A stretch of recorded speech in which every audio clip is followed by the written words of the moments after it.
After losing my husband, I raised twins alone. My parents refused to help, but my in-laws opened their home to us. Years later, I sold my horse ranch for $88 million.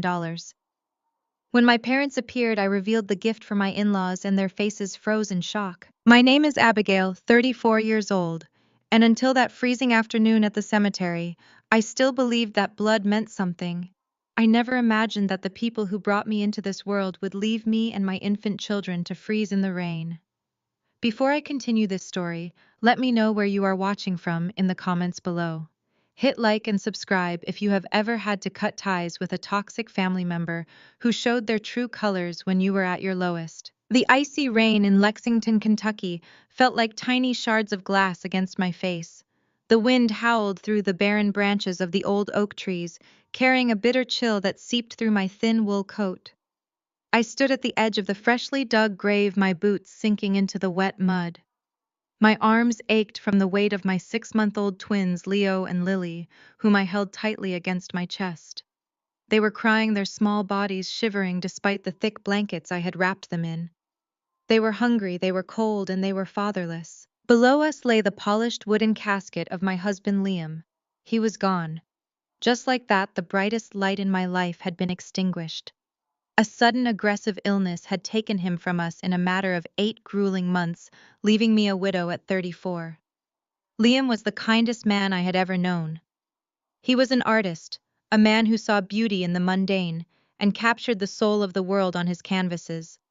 He painted with a passion that made you believe in magic. But passion does not pay for experimental medical treatments. When the doctors gave us the diagnosis, our world stopped. The insurance company denied the out-of-network specialists, calling the life-saving procedures experimental. We fought them, but time was a luxury Liam did not have. The medical bills became a relentless, suffocating avalanche. I sold everything of value. I liquidated my modest retirement fund. We sold our beautiful small home and moved into a cramped rental just to keep up with the pharmacy copays and hospital stays. I swallowed my pride and maxed out every credit card to my name. In the end, it was not enough to save him. The illness took his strength, his voice, and finally his life. The financial devastation was absolute. The bank officially finalized the foreclosure on our last remaining assets the day before the funeral. Every single penny went to the hospital collections department. I had absolutely nothing left but the 2 fragile lives crying in my arms and the overwhelming, crushing grief that threatened to pull me into the ground alongside the man I loved. My family had always hated Liam. My parents, Howard and Beverly, measured a person's worth entirely by their investment portfolio and their zip code. Growing up in a massive 5-bedroom estate, in one of the most exclusive neighborhoods, I was taught that image was everything. To my parents, Liam's art degree was a punchline. It was a running joke at their lavish Thanksgiving dinners. They never saw his kindness, his devotion, or his brilliant mind. They only saw a man who did not work on Wall Street, a man who did not drive a luxury car, a man who did not fit into their perfectly curated country club aesthetic. I turned my eyes away from the grave and looked at my parents. They stood a few yards away, perfectly dry beneath a massive custom-made golf umbrella held by my father. My mother was dressed in a pristine black designer coat. Her makeup was flawless, completely untouched by the downpour. She looked more like she was attending a high society gala than her son-in-law's funeral. My father wore a tailored Italian suit, openly checking his phone with obvious impatience, annoyed that the burial was taking time away from his business day. Next to them stood my younger sister, Brittany. She was 29 and the undisputed golden child of the family. She had married a wealthy real estate developer named Derek, fulfilling every expectation my parents ever had. She never made a mistake in their eyes, mostly because they bankrolled her entire existence and covered up her constant failures. Brittany was standing there scrolling through her social media feed, occasionally sighing loudly, completely oblivious to the tragedy unfolding just feet away. I took a shaky breath. The cold air burned my lungs. I had no money for rent, no money for formula, and nowhere to sleep that night. I knew I had to ask them for help. It was the hardest thing I have ever had to do, begging the people who had always belittled my choices. But I was not asking for me. I was asking for Leo and Lily. I walked toward them, my boots making squelching sounds in the mud. Leo let out a sharp, pitiful cry. I rocked him gently, trying to provide a warmth I simply did not possess. I stopped in front of my parents. They did not reach out to hold their grandchildren. They did not offer me shelter under their massive umbrella. They just stared at me, waiting for me to speak. Mom, Dad. I started, my voice trembling from the cold and the exhaustion. The bank took the last of the money yesterday.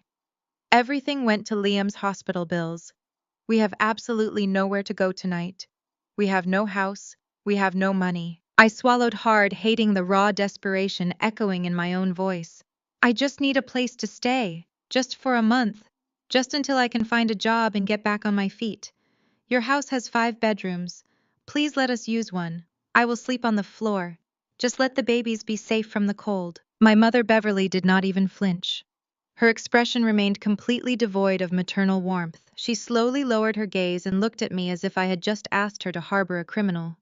She elegantly adjusted her designer veil, ensuring not a single drop of rain touched her perfectly styled blonde hair. Your sister Brittany needs the guest wing for her new Pilates studio. Abigail, she said, her tone as casual as if she were discussing dinner reservations. We cannot have 2 screaming infants ruining her peace. She is under a lot of stress right now with her home renovations. She needs that space to center herself. I stared at her, my mind unable to process the sheer absurdity of the words. A Pilates studio. My husband was being buried in the freezing ground right in front of us. My children were shivering in the rain. And my mother was denying us shelter because my sister needed a room to do yoga. A Pilates studio. I repeated, my voice cracking. Mom, Liam is dead. I have no money. I have no food for the babies tonight. I am begging you. They are your grandchildren. Beverly sighed, a sharp, irritated sound that cut deeper than the winter wind. You chose a man with a useless art degree instead of a proper portfolio, Abigail. We warned you this would happen. You threw your life away for a romantic fantasy, and now you have to face the consequences. This is what happens when you refuse to listen to us.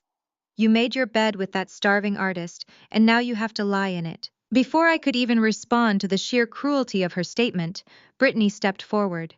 She pulled her expensive cashmere scarf tighter around her neck and glared at my crying children with open disgust. Seriously, Abigail, can you make them stop wailing?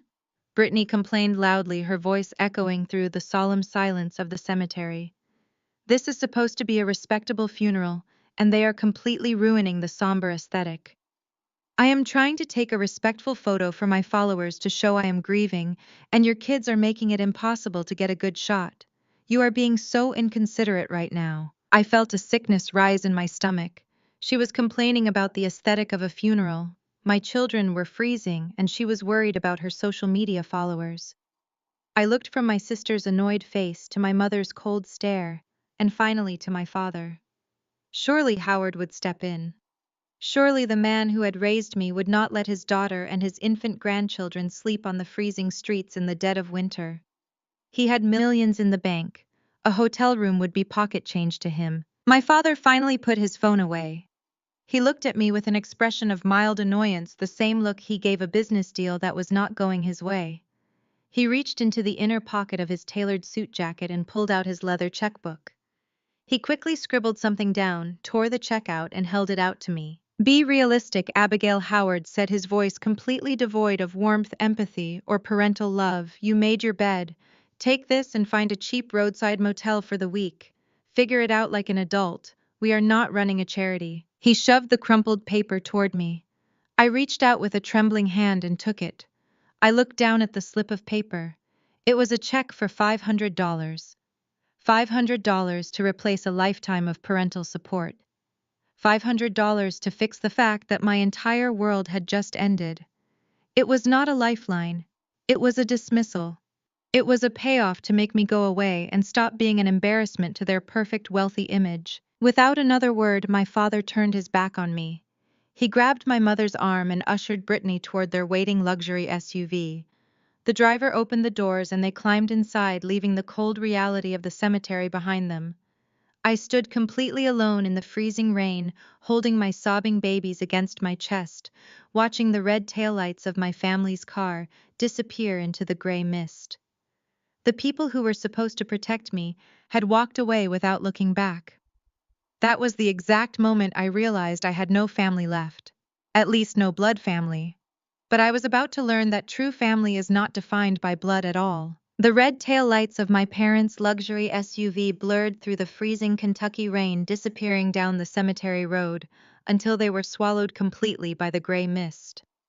I stood rooted to the muddy ground beside my husband's freshly dug grave. In my trembling hand, the crumpled check for $500 felt like a physical burn against my skin. $500. That was the exact value my father placed on my survival and the survival of his own grandchildren. My mother's words echoed in my ears, sharp and precise. Your sister Brittany needs the guest wing for her new Pilates studio. We cannot have two screaming infants ruining her peace. The wind ripped across the open graveyard, driving the icy rains sideways. Leo let out a sharp, breathless wail, his tiny face turning red from the cold. I adjusted my grip, pulling him and his twin sister Lily tighter against my chest beneath my soaked wool coat, but I had no warmth left to give them. I stared down at the check. My father had told me to be realistic and find a cheap motel, casually discarding us as an embarrassing inconvenience. They were going back to their massive estate to comfort my sister over the traumatic aesthetic disruption of a funeral, leaving me with nothing but medical debt, two starving infants, and a piece of paper that would not even cover a month of formula and diapers. A heavy footstep in the mud broke through my shock. I turned to see David and Karen Liam, parents, stepping out from the shadow of a large weeping willow near the cemetery gates. They had stood silently during my parents' brutal dismissal, giving us privacy, but now they moved forward with a quiet, undeniable purpose. The past 8 months had aged them both a decade. David, a man who had worked his entire life in construction, looked hollowed out, his broad shoulders stooped beneath the weight of losing his only son. Karen's face was pale and drawn, her eyes red-rimmed and exhausted. I knew exactly what they had sacrificed. When Liam's experimental treatments were denied by insurance, my wealthy parents had refused to contribute a single dime, claiming it was a bad investment. David and Karen, on the other hand, had liquidated everything. They drained their retirement accounts, sold their modest home, and took on crushing debt just to buy Liam a few more months of life. They were practically bankrupt, living in a rented apartment on the edge of town, entirely stripped of the comfortable future they had worked 40 years to build. Yet as David approached, there was no hesitation in his eyes. Without saying a word, he unbuttoned his heavy fleece-lined jacket. He stripped it off, standing in the freezing downpour in nothing but a thin suit shirt, and draped the massive coat over my shoulders, tucking the thick material carefully around Leo and Lily. The instant barrier against the wind made the twins quiet down their small bodies, instinctively burrowing into the residual warmth of their grandfather. I am so sorry, Abigail, David said, his voice thick with unshed tears. His hands shook slightly as he adjusted the collar around the babies. If we had the cash, we would put you up in the best place in town. We would buy you a house today. But the hospital bills took it all. We have nothing left in the bank. You gave Liam a fighting chance, I whispered, my voice breaking. You gave everything. You do not owe me an apology. Karen stepped forward and wrapped her arms around me, holding me and the twins in a fierce, protective embrace. My mother had not touched me once today. My mother had actively stepped away to protect her designer coat from the mud. Karen held me like I was her own flesh and blood. We do not have money. David continued, his jaw tightening with determination. But I do have the old property out in Bourbon County, the 200-acre farm my father left me. I know Liam told you about it. The soil is hard, the pastures are overgrown, and the main barn is falling apart. It has not been a working farm in 20 years. But the taxes are paid, the well pumps clean water, and the roof on the farmhouse does not leak. He looked me directly in the eyes. It is not much, but it is paid off. It is yours, Abigail. The land, the house, the barns, everything. I stared at him, stunned. David, I cannot take your family land. It is the only asset you have left. You need to sell it to recover your retirement. That land belongs to Liam's children, Karen said firmly, stepping back and wiping the rain from my cheek. "We already signed the deed transfer this morning. It is in your name. We will not let our grandchildren sleep in a motel, and we certainly will not let Howard and Beverly dictate your future. You take that farm, Abigail. You take it and you build whatever you need to survive." I looked down at the $500 check still crumpled in my fist. My blood family had looked at my desperation and seen a liability. My in-laws had looked at their own bankruptcy and still found a way to give me an empire. I shoved my father's check into my pocket, the paper tearing slightly. "I accept," I told them, my voice suddenly losing its tremor. "I will make it mean something. I promise you both I will make this mean something." We stood together over Liam's grave for a few more minutes, a united front against the bitter cold before David and Karen had to leave for their jobs. They were working night shifts now, pushing past exhaustion to pay off the remaining medical debt. I walked back to the cemetery parking lot and climbed into Liam's old rusted pickup truck, the only vehicle we had not sold. The heater barely worked, rattling loudly as it blew lukewarm air into the cab. I carefully strapped Leo and Lily into their car seats, wrapping David's thick coat over their legs. I put the truck in gear and drove out of the cemetery, leaving the manicured lawns and wealthy estates of Lexington behind me.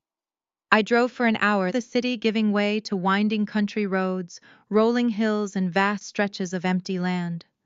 The rain began to let up, leaving behind a heavy gray fog that clung to the damp earth. When I finally turned onto the dirt driveway of the property, the reality of David's words set in. The 200-acre farm was completely, wildly overgrown. The wooden fences were splintered and rotting. The massive main barn leaned slightly to the left, its faded red paint peeling in long, jagged strips. The farmhouse itself was small, weathered, and surrounded by knee-high weeds. To my parents, this place would be a nightmare. To my sister Brittany, it would be a punchline, a filthy, unsalvageable dumping ground. But as I parked the rusted truck in front of the sagging porch, I did not see decay. I saw acres of pristine, untethered potential. I saw space where my children could walk without ever having to ask my parents for permission. I saw a fortress where Howard and Beverly conditional love could never reach us. I turned off the engine. The sudden silence of the countryside was deafening, broken only by the soft, rhythmic breathing of my twins in the back seat. I adjusted the rearview mirror, angling it so I could see Leo and Lily. Their faces were relaxed, finally warm beneath their grandfather coat. Then I tilted the mirror up to look at my own reflection. My hair was plastered to my skull from the rain. My eyes were dark, shadowed by months of grief, exhaustion, and terror. But the frightened, desperate woman who had begged her mother for shelter just 2 hours ago was gone. In her place was a cold, impenetrable resolve. I wiped the remaining rain and tears from my face with the back of my hand. I reached into my pocket, pulled out the crumpled $500 check from my father, and tore it cleanly in half. I dropped the pieces onto the floorboard. "I will build an empire from this dirt," I whispered to the quiet cab of the truck, the words etching themselves into my soul like stone. "I will turn this broken ground into power, and my blood family will never ever touch a single cent of it." The thoroughbred shifted its massive weight, but Abigail ran her hands firmly down its left foreleg, soothing the anxious animal. The hydrotherapy treadmill hummed around them, churning purified, chilled water against the horse tendons. Abigail checked the tablet in her hand, studying the real-time ultrasound imaging displayed on the screen. The micro tears in the suspensory ligament were nearly completely fused. She pressed the comms button on her earpiece, speaking over the sound of the rushing water. "Marcus, the regenerative stem cell therapy was a complete success. You can tell the prince his champion will be fully cleared for the Dubai World Cup next month. Send the final invoice to his estate manager." 6 years had passed since the day I drove a rusted pickup truck onto a barren, overgrown plot of dirt. The dilapidated barn with the sagging roof was gone. In its place stood the Vanguard Equine Rehabilitation Center, a multi-million-dollar fortress of glass, steel, and pristine white fencing. We did not just breed horses here, we rebuilt them. I had spent every waking hour of the last 6 years studying equine genetics, securing grants, taking out high-risk business loans, and leveraging my background in biological sciences to create the most elite equine therapy facility in North America. Olympic riders, Arabian royalty, and Kentucky Derby winners brought their horses to my gates. I handed the lead rope to my head stable master and stepped out of the hydrotherapy bay. The air smelled of clean pine and expensive leather. As I walked down the immaculate cobblestone path toward the main office, I heard the sound of bright, innocent laughter. 6-year-old Leo and Lily sprinted across the perfectly manicured lawn chasing a golden retriever puppy. They were healthy, vibrant, and deeply loved. Behind them, David drove a brand new John Deere tractor toward the storage silos, while Karen waved at me from the porch of their custom-built farmhouse. I had built them a home right on the property. We had survived the storm together, and we had conquered it. I pushed open the heavy glass doors of my office and was immediately greeted by my assistant Sarah. She handed me a stack of daily reports and a steaming cup of coffee. The invoices for the hyperbaric chamber maintenance have been paid, and the Japanese syndicate wired the down payment for the new breeding contract, Sarah said, matching my fast pace as I walked to my desk. But we also received a strange piece of mail redirected from your old P.O. box. I left it on your keyboard. I picked up the thick cream-colored envelope. The return address bore the crest of my parents' exclusive country club in Boston. I ripped it open. It was a mass-printed newsletter highlighting the charitable donations of the club elite members. There, circled in red pen, was a section detailing a modest donation made by Howard and Beverly to a homeless shelter. In the margins, someone had written a handwritten note, probably from my sister Brittany. The note read, "Just thought you should know, Mom and Dad are still cleaning up messes for people who cannot help themselves. Let us know if you need a canned food drive sent to your dirt patch." I stared at the note, feeling a cold, hard smile form on my face. 6 years and they still thought I was rotting in poverty. They had never once driven out to check on me or their grandchildren. They had simply written me off as a failure, completely blind to the empire I was quietly building right under their noses.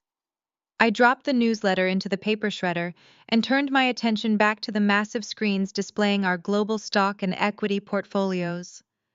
Let them think I am starving, I thought to myself. The element of surprise is a weapon you only get to use once. Sarah knocked on the open door frame.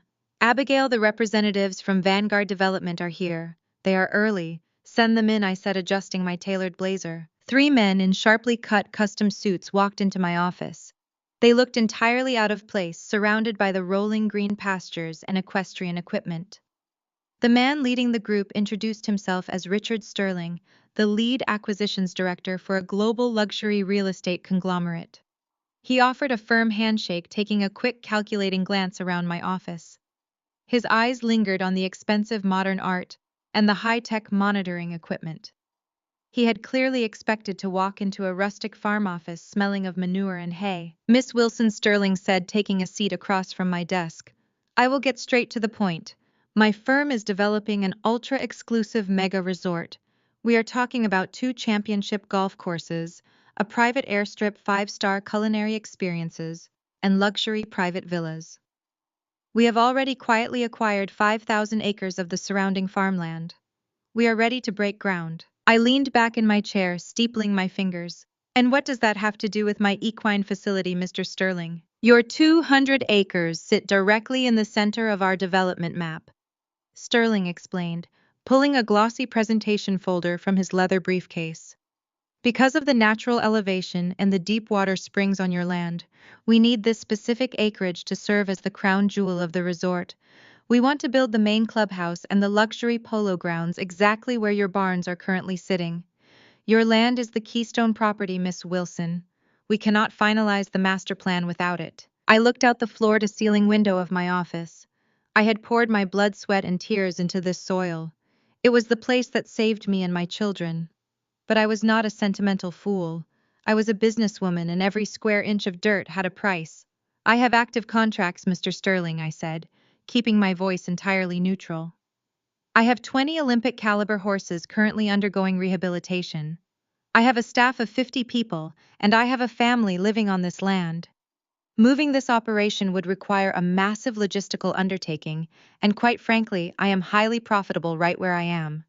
You are going to have to make this worth my time." Sterling did not blink. He knew exactly what he was looking at. He recognized that I was not a desperate farmer looking for a quick payout. He opened the folder and pulled out a thick legal contract bound in heavy blue cardstock. "We understand the value of your operation," Miss Wilson Sterling said, sliding the contract smoothly across the polished wood of my desk.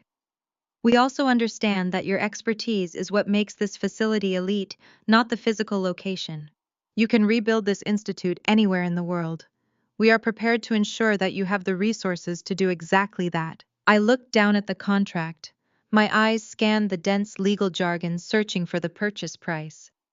When I found the bolded numbers at the bottom of the second page, my heart stopped beating for a fraction of a second. I kept my face entirely impassive, refusing to give him the satisfaction of seeing my shock. The developer was offering a staggering $88 million for the 200 acres and the physical facilities. $88 million. It was an astronomical sum. It was generational wealth. It was the kind of money that bought entire islands, that shifted the trajectory of a family bloodline forever. It was enough to build 3 new facilities twice the size of this one, and still never have to look at a bank statement for the rest of my life. I slowly closed the folder and rested my hands on top of it. "I will need my legal team to review every clause of this agreement, Mr. Sterling. I want total confidentiality regarding this sale until the closing date.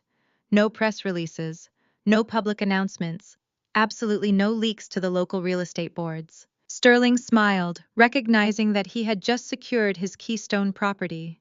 "We require the exact same discretion, Miss Wilson. We will schedule the final signing and escrow transfer for next Saturday evening." As Sterling and his men shook my hand and exited the office, the sheer magnitude of the moment washed over me. I stood up and walked to the window, watching their black Maybach disappear down the gravel driveway. $88 million. I had literally turned dirt into gold. I thought about the torn $500 check my father had thrown at me.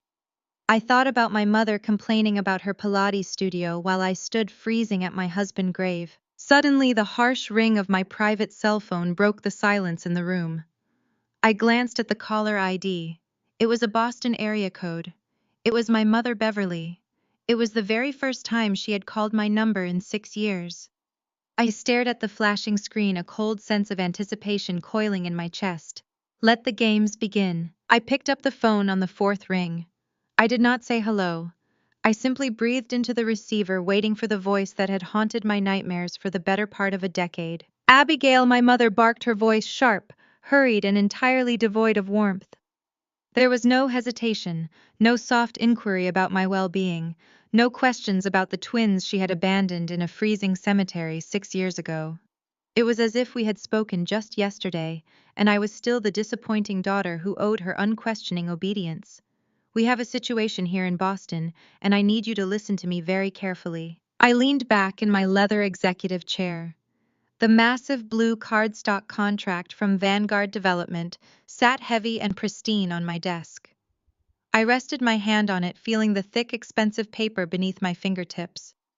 "What kind of situation, Beverly? Do not use that tone with me," she snapped immediately, falling right back into her old patterns of absolute authority. "It is your sister. Brittany is an absolute wreck. You know her 10-year wedding anniversary is coming up next month. She has been planning a massive vow renewal ceremony for the better part of a year. 200 guests. The mayor is coming. Half the board of the country club is attending. It is the social event of the season, and everything is falling apart because Derek has been a complete fool." I remained completely silent, letting her frantic energy fill the space. I knew Derek. I knew his arrogance. I knew he played fast and loose with other people's money. He leveraged their liquid assets into a commercial real estate venture that completely tanked my mother, continued her breath hitching with a rare display of genuine panic. "He lost millions, Abigail. Millions. They are practically house poor right now. They cannot afford the deposit at the Waldorf. They cannot afford the country club ballroom. If word gets out that Derek is over-leveraged, his remaining investors will pull their backing. They will be ruined. We will be ruined. The social humiliation would be absolute.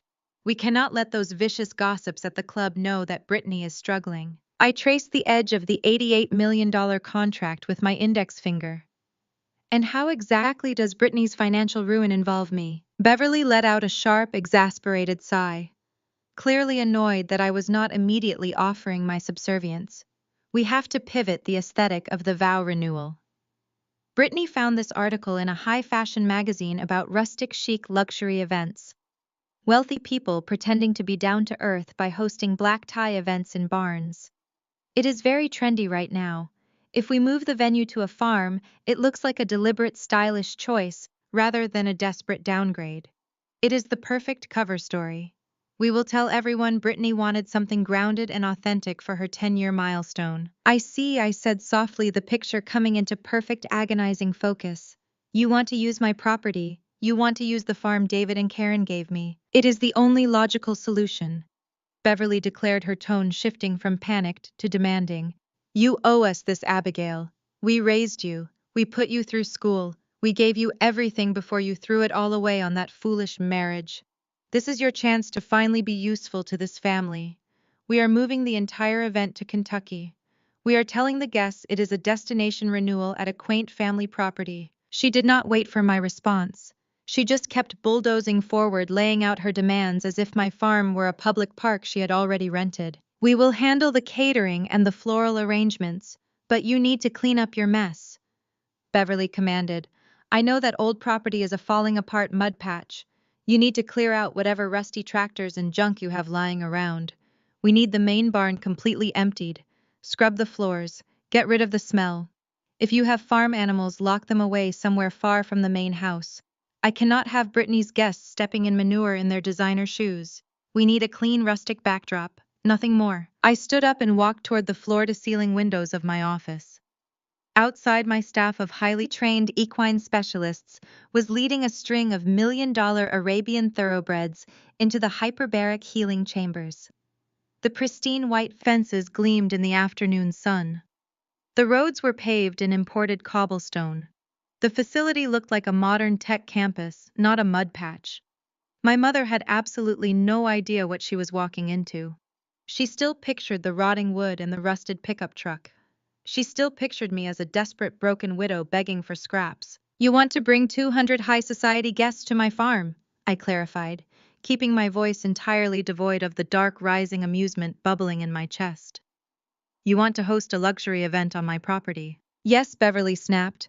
And we are not paying you a venue fee. This is a family favor. You should be honored that Brittany is willing to lower her standards to use your cute little petting zoo. It will probably be the nicest thing that has ever happened on that dirt patch. Now we are coming up a week early to set up and oversee the transformation. We will need the main house. You and the twins can sleep in the loft above the barn, or wherever you usually stay. Brittany needs the master suite for her hair and makeup team.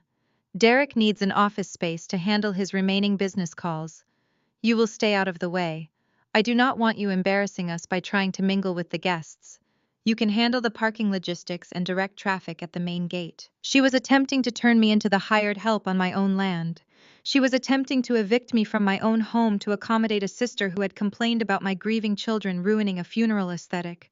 It was breathtaking. The absolute audacity was a marvel to witness. When is the event? I asked, my voice steady, cold, and precise. Next Saturday, Beverly replied, her tone impatient.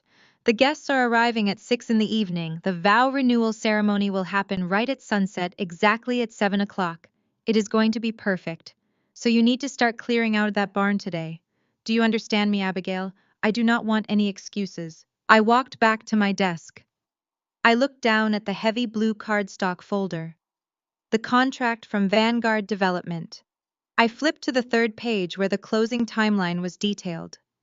Richard Sterling, the luxury developer, had set the final signing and the irreversible wire transfer of the $88 million for next Saturday, exactly at 7 o'clock in the evening. The collision of these two events was so perfectly poetic that it almost felt orchestrated by a higher power.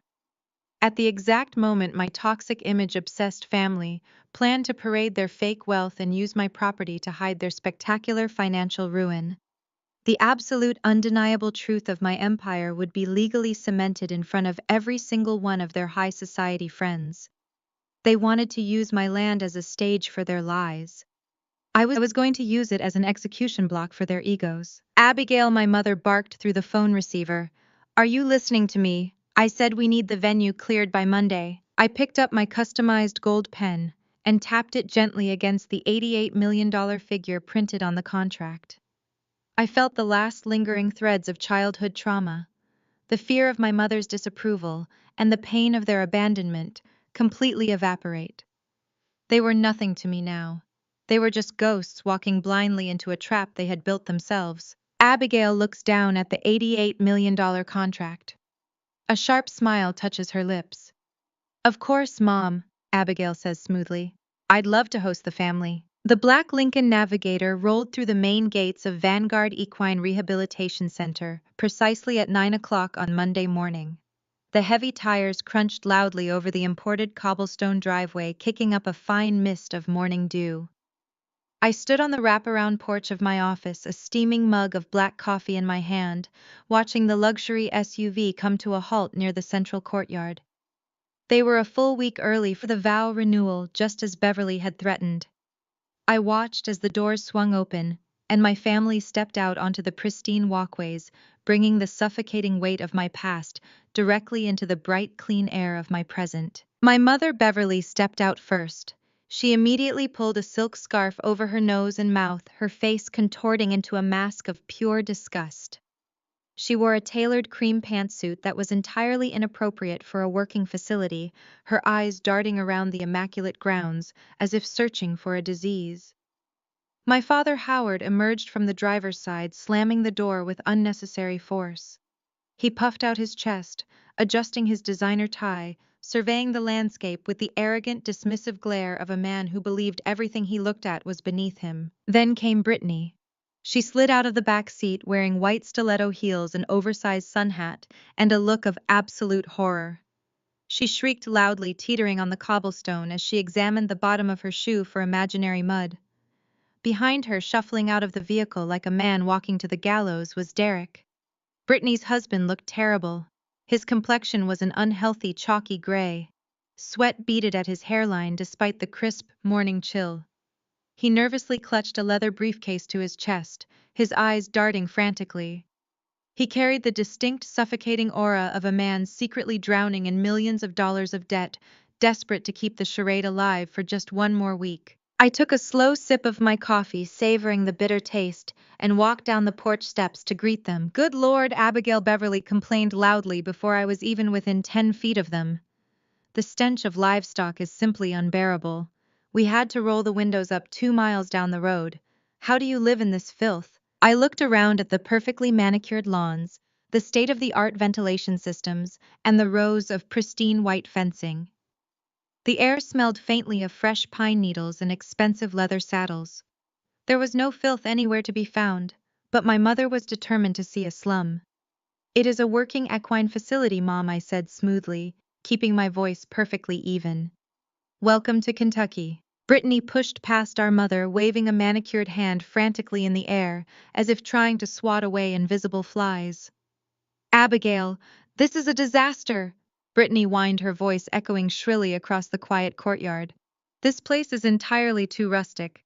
I told the wedding planner we wanted chic country vintage, not actual dirt and animals. You need to call your little farmhands right now and have them start scrubbing everything. She pointed a sharp, accusing finger toward the primary rehabilitation wing. It was a massive 50,000 square foot structure made of reinforced steel and climate-controlled glass housing millions of dollars in advanced medical technology. That smelly barn right there needs to be completely gutted by Wednesday morning, Brittany demanded, walking awkwardly toward the facility in her stilettos. I am bringing in a team of decorators from New York. We are going to drape the entire interior in white chiffon and string up crystal chandeliers to hide the hideous rafters. Tell your workers to get all these animals out of sight immediately. I cannot have my high net worth friends drinking vintage champagne while a bunch of muddy farm animals are staring at them. It is disgusting. I stepped into her path, cutting off her march toward the rehabilitation wing. My stance was relaxed, but my eyes were locked directly onto hers. Those animals, I said, my tone dropping to a dangerous quiet register, are elite Olympic athletes and champion thoroughbreds, undergoing highly sensitive medical protocols. Some of the horses in that wing are worth more than your entire neighborhood in Boston. They are not moving for white chiffon Brittany. Brittany rolled her eyes, letting out a loud, dramatic sigh of exasperation. Oh, please. They are horses, Abigail. Stop being so dramatic and pretending you run some sort of prestigious operation. Just tie them to a tree in the back field or whatever you people do out here. I am the bride, and this weekend is about me. Derek has investors coming from Dubai, and we need this venue to look like $1 million, not a charity project. Derek flinched visibly at the mention of his investors, shifting his weight nervously from foot to foot. He refused to make eye contact with me, staring resolutely at the cobblestone beneath his expensive loafers. We will deal with the livestock logistics later, Beverly interrupted, stepping between me and Brittany. She waved her hand dismissively, officially ending the conversation in her own mind. Right now, we need to get the living arrangements sorted. Brittany is absolutely exhausted from the flight, and her makeup and hair team will be arriving from Manhattan on Thursday. We need to set up the bridal suite immediately. Beverly did not wait for my permission. She simply turned on her heel and began marching briskly toward the main residence. The house I shared with my twins was a beautifully restored two-story farmhouse, updated with modern amenities, but retaining its original charm. It was my sanctuary. The place where Leo and Lily had taken their first steps, where they slept soundly every night, entirely safe from the toxic judgment of the people currently invading our space. I followed my mother up the front porch steps, my heart rate remaining perfectly steady. I was not the terrified broken widow from the cemetery anymore. I was the master of this domain, and I was going to let them dig their own graves. Beverly pushed open the front door and walked into the grand foyer. She completely ignored the warm, inviting decor, the family photos lining the walls, and the crackling fireplace. She immediately began opening doors, conducting a ruthless inspection of my home. Howard, Brittany, and Derek filed in behind her, treating my house like a hotel lobby they had already deemed subpar. Beverly threw open the door to the primary guest room, which served as Leo and Lily's bedroom. It was a large, sunlit space filled with colorful books, an overflowing toy chest, and two small beds covered in brightly patterned quilts. The room was vibrant, joyful, and distinctly belonged to two happy 6-year-old children. Beverly stopped in the doorway, her nose wrinkling in distaste. She turned sharply toward Derek, who was still clutching his briefcase. "Derek, go out to the garage and find a large black garbage bag," Beverly commanded, pointing a rigid finger at the children's beds. "Pack all of this plastic junk up right now. Strip the beds, clear out the closets, put the kids in the loft above the barn or wherever the farmhands sleep. Brittany needs this master suite for her makeup team. The natural lighting in here is the only acceptable light in this dreary house. Derek, you can take the adjoining room to handle your remaining business calls. Abigail, you and the twins need to be out of this house by noon. We require total privacy to focus on the event." Derek nodded meekly, setting his briefcase down on a hallway table. He took a step toward my children's room, raising his hands, as if preparing to rip the quilts directly off the beds. I stepped smoothly into the doorframe, placing my body entirely blocking the entrance. I did not raise my voice. I did not yell. I simply radiated a cold, absolute authority that froze Derek dead in his tracks. "Put your hands in your pockets, Derek," I said softly. Derek blinked, his pale face flushing with sudden embarrassment.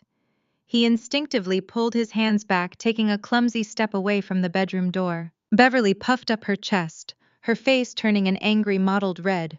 "Excuse me," she snapped, her voice echoing sharply against the hardwood floors. "We are trying to help you upgrade this miserable place, Abigail. We are bringing high society to your doorstep. The least you can do is get your crying brats out of the way, so your sister can have one perfect weekend. Move aside." I looked at my mother. I looked at the woman who had denied me shelter when I had absolutely nothing. I felt a profound, beautiful calm wash over my entire body. I did not move a single inch. "You touch my children's things and you are off the property," I said, my voice cutting through the air like a steel blade. Every syllable was precise, heavy, and completely devoid of fear. I stared directly into Beverly's eyes, watching the sudden shock register in her pupils. "You will not pack up their rooms. You will not displace my children. You are guests here. Act like it." The silence in the hallway was absolute. For the first time in my entire life, my mother had no immediate retort. Her mouth opened and closed in stunned silence. She was completely unaccustomed to defiance, especially from the daughter she had always considered weak. Howard suddenly stepped forward from the back of the hallway, his face dark purple with sudden explosive rage. He pointed a thick, aggressive finger inches from my face. "You do not speak to your mother that way!" Howard bellowed, the veins in his neck bulging against his silk collar. "Who do you think you are talking to? After everything we have done for you, after we funded your entire life, you stand there in your little mud patch and disrespect the people who kept you from starving in the streets. You are an ungrateful, pathetic disappointment." He did not wait for my response. Howard spun around on his heel, completely outraged by my pushback, and stormed out the front door, slamming it so hard the windows rattled in their frames. He marched furiously down the porch steps and stomped into the central courtyard, muttering loudly to himself about my lack of respect. I walked calmly to the front window, pulling back the sheer curtain to watch him. Outside, Marcus, my elite head trainer, was leading a majestic jet-black Arabian stallion across the courtyard toward the hydrotherapy wing. Marcus was a highly respected professional, currently employed by a prominent Dubai racing syndicate to oversee the rehabilitation of their prized horse. Howard, desperate to assert his dominance and soothe his bruised ego, marched directly into Marcus's path. Howard threw his shoulders back, practically blocking the million-dollar stallion. "You work for my daughter!" Howard demanded loudly, making sure his booming voice carried across the entire courtyard. Marcus stopped, soothing the startled horse with a gentle hand on its neck. He looked at Howard with mild confusion. "I am the head trainer, yes, sir." Howard let out a loud, arrogant scoff, gesturing wildly toward the massive state-of-the-art rehabilitation facilities surrounding them. "Well, I hope she is paying you well. I am the one who funded this whole operation," Howard proudly proclaimed, his voice dripping with unearned superiority. "I bought this land. I built those barns. I am the reason she survived when she had absolutely nothing. You are looking at the man who owns this entire empire. So you make sure you show my family the proper respect while we are visiting my property." I stood silently at the window, watching my father take complete aggressive credit for the blood and sweat I had poured into the soil over the last 6 years. I watched him claim ownership of an empire he had actively refused to save. I felt the sharp, satisfying smile return to my lips. My father was digging his grave with his own arrogant words, and I was going to gladly push him in. I watched the high-definition security feed on my office monitor with a cold, calculated fascination. The discreet microphones positioned around the central courtyard picked up every single word of my father's tirade with crystal clarity. Howard was practically vibrating with unearned self-importance, jabbing his thick finger at my head trainer chest. Marcus, a man who regularly negotiated with volatile billionaires and managed skittish million-dollar stallions, remained utterly unbothered by the red-faced man shouting at him. "I pulled her out of the gutter," Howard bellowed, his voice echoing through the speakers on my desk. "I bought this land. I built these barns with my own money. If it were not for my generosity, she would be sleeping in a motel. So you will address my family with the utmost respect, because we own everything you see here." Marcus simply nodded, his face a mask of polite professional indifference, and led the Arabian stallion toward the hydrotherapy wing without uttering another word. Howard stood in the center of the cobblestone, breathing heavily, looking immensely satisfied with his own fabricated dominance. He had absolutely no idea his entire performance was being digitally archived on a secure server. I tapped a few keys on my keyboard, clipping the video file and saving it to a designated folder. In the corporate world, leverage was everything. In my family, it was the only currency that mattered. I turned away from the monitor and stepped out of my office to oversee the morning operations. The Kentucky air was crisp and clean, but the tension radiating from my uninvited guests hung thick like summer humidity.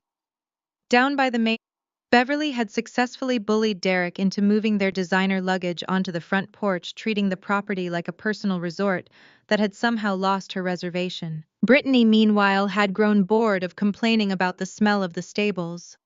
I spotted her wandering aimlessly toward the administrative wing, her white stilettos clicking sharply against the stone pathway. She was peering into the windows of the veterinary clinic, her face twisted in a perpetual sneer. I knew exactly what she was doing. She was hunting for weakness. She was looking for rust, for unpaid notices, for anything she could drag back to Boston, as proof that I was still the pathetic sister who needed their charity. I let her roam. I had built a fortress, and there were no cracks in the foundation. My veterinary wing housed hyperbaric oxygen chambers, digital radiography units, and an on-site surgical suite that rivaled top human hospitals. Brittany would find no dirt here. I watched her pass the clinic and head toward the main reception area, a beautifully designed timber and glass structure where high net worth clients waited while we evaluated their champions. Before Brittany could reach the reception doors, the heavy iron security gates at the front of the property buzzed open. A sleek black Mercedes sedan crunched up the driveway, bypassing the visitor lot and pulling directly up to the administrative circle. A man in a sharp charcoal suit stepped out. He held a thick sealed envelope in his hands. Even from 30 yards away, I could see the heavy wax seal and the embossed logo of Vanguard Development. Sterling had promised the final escrow documents would be delivered on Saturday, but corporate lawyers rarely waited when $88 million was on the line. They wanted the paperwork secured and the terms locked in stone. The courier adjusted his tie and looked around, searching for the main office. Brittany immediately altered her path. Her radar for wealth and status was finely tuned, and the courier reeked of high-end corporate money. She practically jogged over to him, flashing a bright artificial smile. She adjusted her oversized sun hat and crossed her arms, adopting the posture of a woman who owned the ground she stood on. "Can I help you?" Brittany asked, her tone dripping with false sweetness. The courier glanced at his clipboard. "I have a highly confidential delivery for Abigail Wilson. It requires an authorized signature and immediate secure placement." Brittany let out a short, dismissive laugh. "Oh, Abigail is currently mucking out the stalls or dealing with some farm crisis. She is my sister. I am overseeing the property logistics this weekend. I can take that off your hands. We are actually hosting a massive luxury event here, so you can imagine how overwhelmed she is with the actual manual labor." The courier hesitated, clutching the thick envelope against his chest. The instructions were to deliver it directly to the property owner. "It is highly sensitive legal documentation. I am the property owner family." Brittany snapped, her artificial smile vanishing, instantly replaced by the harsh, demanding glare she had inherited directly from Beverly. "I said I will take it. Do not make me call your supervisor. We are very busy people and I do not have time to hunt down farmhands." The courier, likely a junior associate, terrified of offending a wealthy client, yielded to her aggressive entitlement. He handed over the thick envelope and a digital signing pad. Brittany scribbled an illegible signature, shooed the man away with a flick of her wrist, and turned her back before his car even pulled out of the circle. I stood in the shadow of the veterinary clinic awning, perfectly concealed, watching my sister. I could have stepped out. I could have marched across the cobblestones, snatched the documents from her manicured hands, and ordered her off my property for intercepting my legal mail. But I did not move a muscle. The trap was springing itself, and the timing was far too beautiful to interrupt. Brittany stared at the heavy envelope. The Vanguard Development seal clearly meant nothing to her, but the words "highly confidential" printed in bright red ink across the top were an irresistible temptation. She looked left and right, ensuring no staff members were watching, completely unaware of my presence just a few dozen yards away. I knew exactly what was running through her mind. She assumed it was a foreclosure notice. She assumed it was a final demand from a bank. She wanted the ammunition to use against me at dinner. With a sharp, aggressive tear, Brittany ripped open the top of the envelope. She pulled out the thick stack of legal documents, flipping impatiently past the cover letter and the non-disclosure agreements. She was searching for a bottom line. A massive debt. A humiliating failure she could parade in front of our parents. Her eyes scanned the dense legal text. I watched her posture slowly shift. The arrogant tilt of her shoulders dissolved. She stopped flipping the pages. She froze, completely still, staring at the middle of the second page. The wind rustled through the oak trees, but Brittany did not move. She brought the paperwork closer to her face, her eyes widening behind her designer sunglasses. She read the bold print. She read the property description. She read the itemized list of hyperbaric chambers, surgical suites, and regenerative therapy equipment. She read the transfer of deeds and the corporate acquisitions clauses. And then she read the final purchase agreement. I watched the color completely drain from my sister's face. The chalky, pale shock mirrored the exact expression her husband Derek had worn when he stepped out of the luxury SUV. The realization hit her like a physical blow to the chest. This was not a mud patch. This was not a charity venue for her fake luxury vow renewal to hide her bankruptcy. This was an empire, and she was holding the undeniable proof. $88 million. The number was printed clearly, unmistakably, right above the signature line. The smelly barn she had just demanded I hide was being sold for a sum of money that dwarfed our father's entire net worth. It was money that made her prestigious country club friends look like absolute peasants. It was money that could buy Derek's silence, pay off his massive fraudulent debts, and still leave enough to build a global dynasty. Brittany's hands began to shake violently. The thick pages rattled against each other, echoing in the quiet courtyard. She dropped her designer purse onto the cobblestone, the expensive leather scuffing against the rock. She did not even notice. She just kept staring at the zeros, her mouth falling open in absolute paralyzed horror. Her reality, the delusion that she was the superior, successful sister, was crumbling to dust right in front of her eyes. Mom! Brittany gasped the word, barely a whisper at first. Then louder, a frantic, high-pitched shriek that tore through the quiet farm air. Mom! Dad! Brittany reads the bold print. The smelly barn is being sold for exactly $88,000. She sprints to find her parents. The frantic shrieks echoing across the cobblestones brought Howard and Beverly rushing out of the main house. The heavy oak door banged against the siding as my father stomped down the porch steps, his face flushed with immediate irritation. Beverly followed close behind him, clutching the lapels of her pristine blazer, expecting to find Brittany covered in mud or attacked by a rogue farm animal. Derek trotted nervously in the rear, his face slick with a cold sweat. "What on earth is the matter with you, Brittany?" My father barked, his voice booming across the quiet courtyard. "Stop screeching. You are making a spectacle of yourself." Brittany did not even register his reprimand. She was hyperventilating, her chest heaving as she stumbled forward on her white stilettos. She thrust the thick stack of legal documents directly into Howard's chest. Her hands were shaking so violently, the heavy paper rattled like dry leaves in a hurricane. "Read it!" she gasped, her voice cracking into a breathless sob. "Read the bottom of the second page." Howard snatched the documents with a scowl, pulling his reading glasses from his breast pocket. Beverly leaned over his shoulder, her eyes narrowing in confusion. Derek hung back, too paralyzed by his own financial terror to intervene. I remained perfectly still in the shadow of the clinic awning, watching the scene unfold, with the clinical detachment of a scientist observing a predictable chemical reaction. Howard's eyes scanned the dense legal text. I watched the exact millisecond his brain processed the string of zeros. The aggressive, impatient flush drained from his face, leaving him a pale, sickly white. He froze, entirely motionless. The air in the courtyard seemed to evaporate. Beverly let out a sharp, strangled gasp, her manicured hand flying up to cover her mouth. $88 million, my mother breathed, the words slipping past her lips, as if they were holy. 88 million. The transformation was instantaneous and violently grotesque. The disdain, the superiority, the disgust they had harbored for my property vanished in the blink of an eye. Beverly looked up from the paper and stared at the massive steel and glass rehabilitation wing. Suddenly, it was not a smelly barn. It was a cathedral of untold wealth.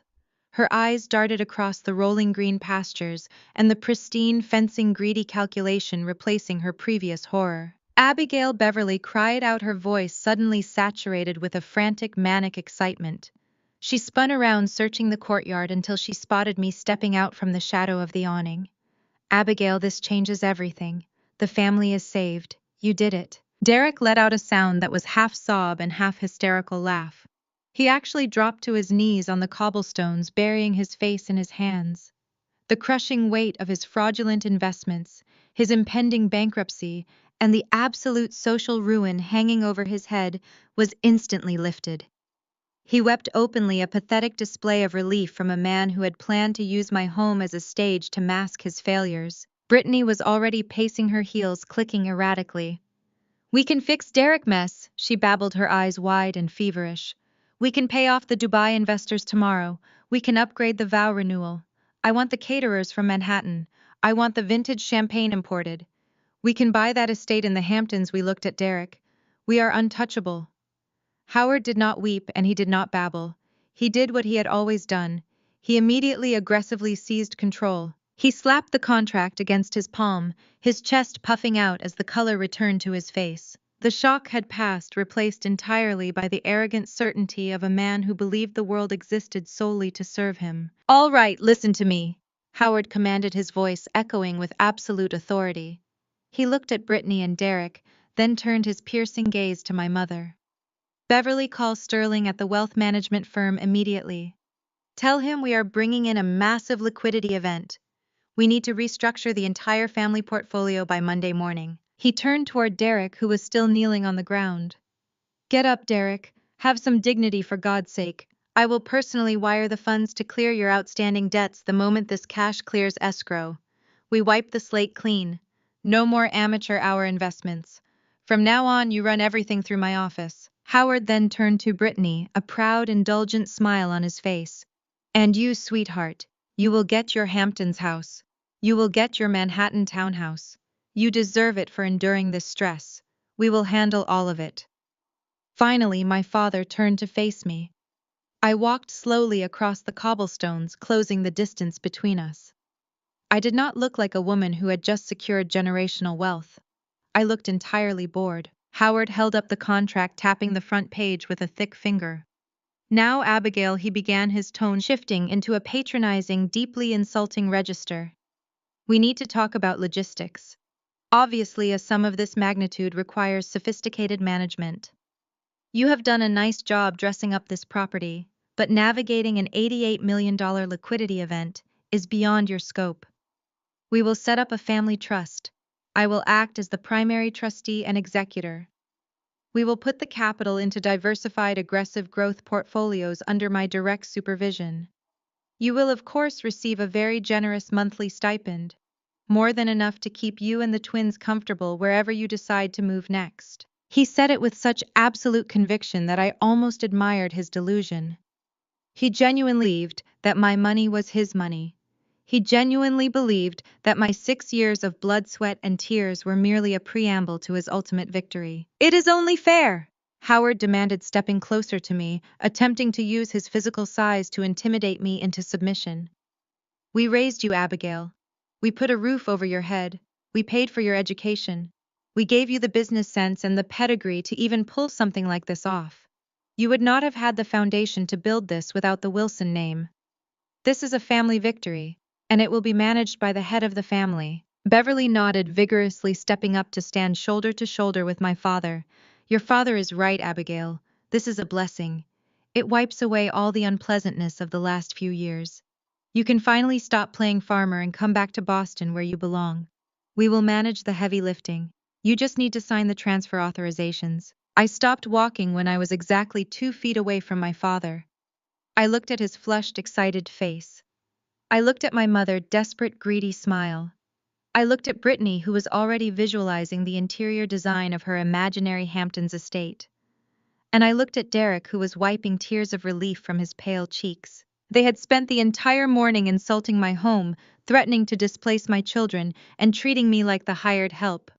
And the absolute second they smelled money, they had devoured it like starving wolves, completely convinced it belonged to them. I reached out my hand, perfectly steady. I grasped the edge of the blue cardstock folder. Howard held onto it for a fraction of a second, his grip tightening instinctively.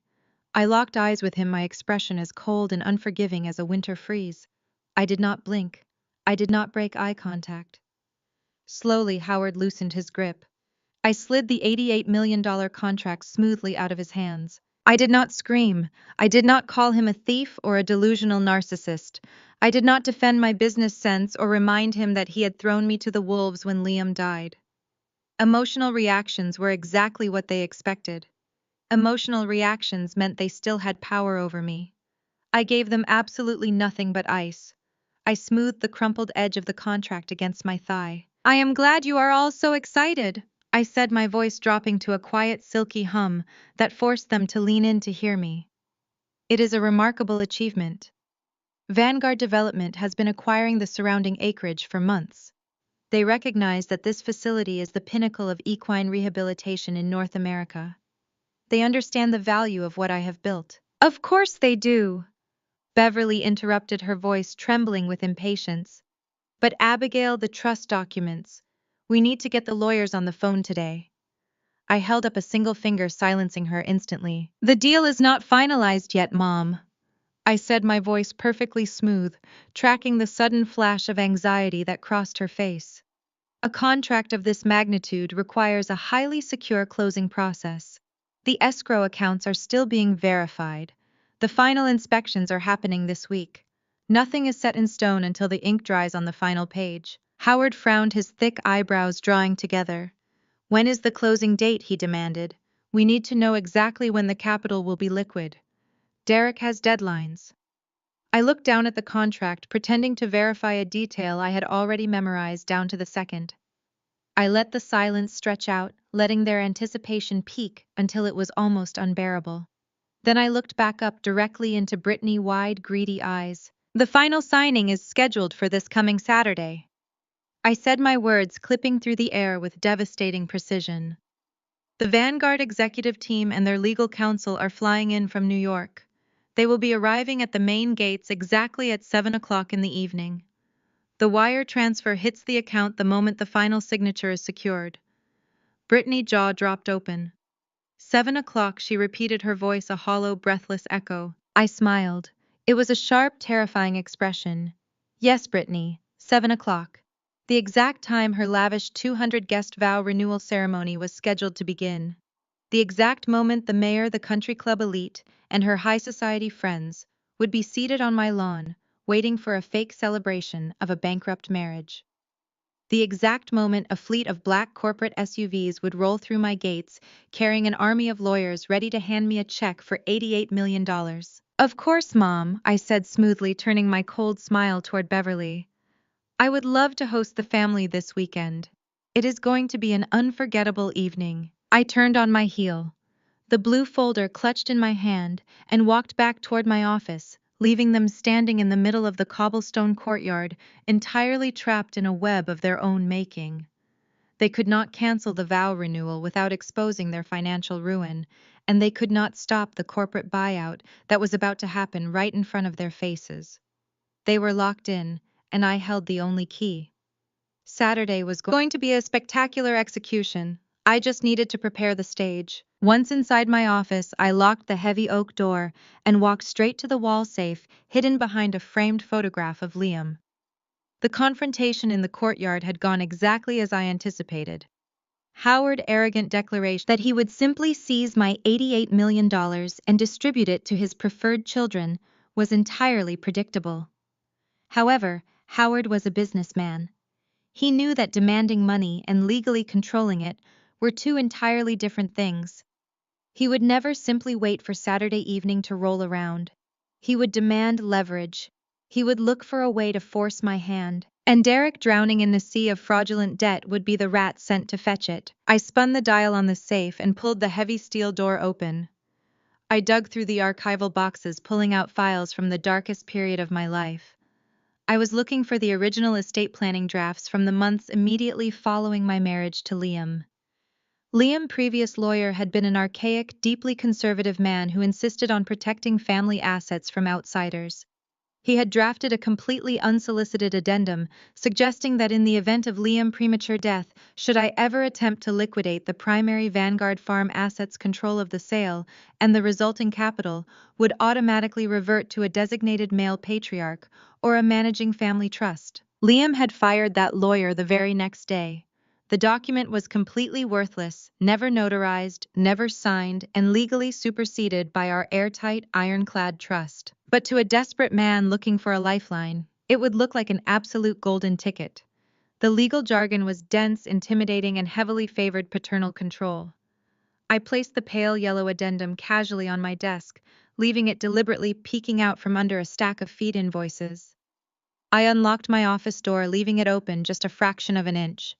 Then I walked out the side exit and headed straight to the security control room in the adjoining building. I sat in front of those glowing monitors and waited. It took exactly 14 minutes. On camera 4, I watched Derek practically creeping down the administrative hallway. He looked pathetic. His expensive suit was rumpled and nervous sweat plastered his thinning hair to his forehead.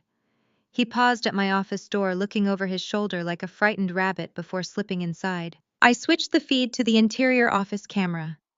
Derek's hands were shaking violently as he began pulling open my desk drawers.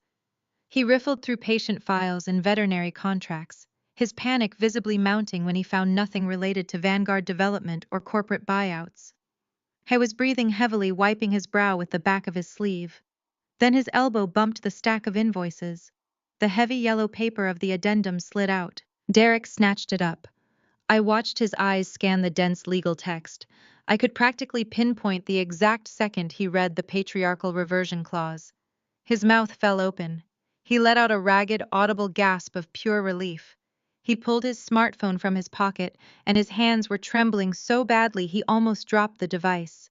He snapped several high-resolution photos of every single page. He did not bother to read the dates. He did not look for a notary seal. He was completely blinded by his own salvation. Driven entirely by greed, Derek shoved the phone back into his pocket, pushed the addendum back under the invoices, and scurried out of the office as fast as his legs could carry him. I leaned back in my leather chair, letting out a soft, cold laugh. The bait was taken. I pulled up the exterior courtyard feed. Derek was jogging back to the main house where Howard, Beverly, and Brittany were huddled on the porch, pacing like caged tigers. Derek practically shoved his phone into Howard's face, pointing frantically at the glowing screen. Howard snatched the phone. He adjusted his reading glasses and squinted at the photographs. I watched my father posture undergo a violent transformation. The lingering anxiety from my defiance evaporated entirely. His chest expanded, his shoulders pulled back, and a massive triumphant grin spread across his face. He slapped Derek hard on the back, a gesture of masculine approval that Derek looked absolutely desperate to receive. Howard then turned the screen to show Beverly and Brittany, pointing at the specific paragraphs. They had their loophole. In their greedy minds, the $88 million was no longer just a possibility. It was legally, rightfully, and completely theirs to control. They were already spending phantom millions congratulating themselves on their own brilliant strategy. I stood up from the security monitors, turning off the screens. It was time to go back outside. The real guests of honor were scheduled to arrive, and I needed to greet them before my family completely poisoned the atmosphere.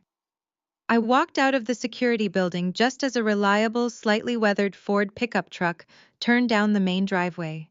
The truck bypassed the arrogant black luxury SUV parked in the circle and pulled neatly into a designated spot near the residence. David and Karen stepped out of the truck. They were Liam's parents, and they were everything my own parents were not. David wore worn denim jeans and a heavy flannel shirt, his face deeply lined from years of working outdoors. Karen wore a simple knit sweater, her warm eyes already scanning the property with genuine love and pride. They had been my anchor when Liam died. They had helped me mend fences, watch the twins, and rebuild this farm when my own blood had turned their backs on me. David reached into the bed of the pickup truck, pulling out a large cardboard box filled with vintage string lights and handmade rustic centerpieces. Karen carried a massive aluminum tray covered in foil, the rich scent of her famous roasted garlic chicken wafting through the crisp Kentucky air. They had come a full week early to help me prepare for the influx of clients and to ensure the twins were cared for during the chaos of the weekend. I started walking toward them, a genuine smile finally breaking through the cold armor I had been forced to wear all morning. David, Karen. I called out, waving my hand as I crossed the grass. Before they could respond or even turn around, the front door of the main house flew open with a loud bang. Beverly marched out onto the porch, her posture rigid with fresh, intoxicating arrogance. The fake legal loophole sitting on Derek's phone had injected her with a lethal dose of superiority. She looked down at David and Karen as if they had just tracked fresh manure onto a white silk carpet. Beverly descended the porch steps, her heels clicking aggressively against the wood. She intentionally positioned herself between me and my in-laws, crossing her arms tightly over her pristine designer blazer. "What exactly are you two doing here?" Beverly demanded, her voice sharp and dripping with absolute disgust. David paused, adjusting the heavy box in his arms. He looked at Beverly with mild confusion, offering a polite nod. "Hello, Beverly. We came to help Abigail set up for the weekend. We brought the extra decorations she asked for, and some dinner for the staff." Beverly let out a harsh, mocking laugh that echoed loudly across the courtyard. She waved her manicured hand dismissively at the homemade food and the humble cardboard boxes. "We do not need your little craft projects," Beverly sneered, her nose wrinkling in distaste. "And we certainly do not need your casseroles. We are hosting a high society event this weekend. Brittany has an elite decorator flying in directly from New York.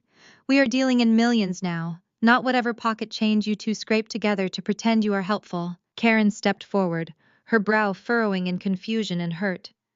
"Beverly, we are just here to help our daughter-in-law. There is absolutely no need for that tone. She is not your daughter-in-law anymore." Beverly snapped, her voice turning vicious and loud. "Your son is dead.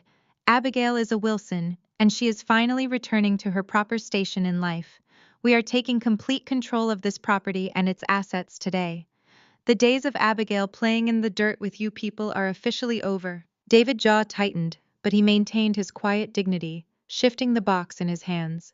"Abigail invited us, Beverly. We are family." Beverly's eyes flashed with manic, greedy excitement.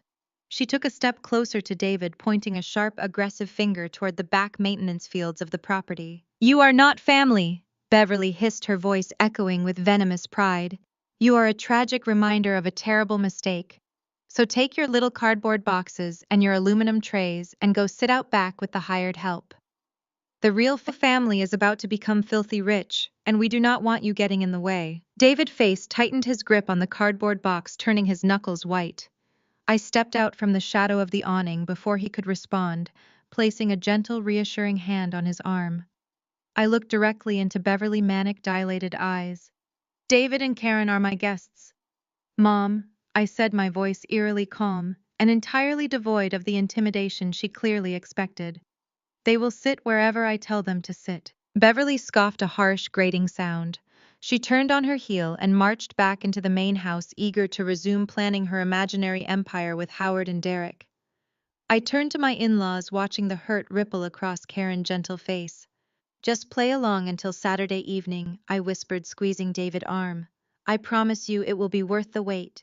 They are digging their own graves and I am going to let them keep shoveling." Saturday evening arrived, bringing with it an obscenely lavish transformation of my working property. Brittany had flown in a team of high-end event decorators from Manhattan who had worked frantically for 2 days straight to mask the reality of a working equine facility. They draped the entire central courtyard in miles of sheer white chiffon and suspended massive, shimmering crystal chandeliers from the reinforced steel rafters of the open-air pavilion. It looked exactly like what it was: a desperate, highly expensive illusion designed to completely obscure total financial ruin. By 6 o'clock, the imported cobblestone driveway was packed shoulder to shoulder with a fleet of luxury vehicles. Valets sprinted back and forth, parking Bentleys, Maseratis, and armored SUVs. Over 200 of Boston and Kentucky's most elite high society figures stepped out onto my manicured lawns. There were prominent local politicians, ruthless country club investors, and wealthy socialites, all lured here by the promise of an exclusive, opulent vow renewal. They mingled under the fading evening sun, sipping vintage champagne that Derek had undoubtedly purchased using a high-interest credit card he could never hope to pay off. Brittany made her grand appearance precisely at 6:30.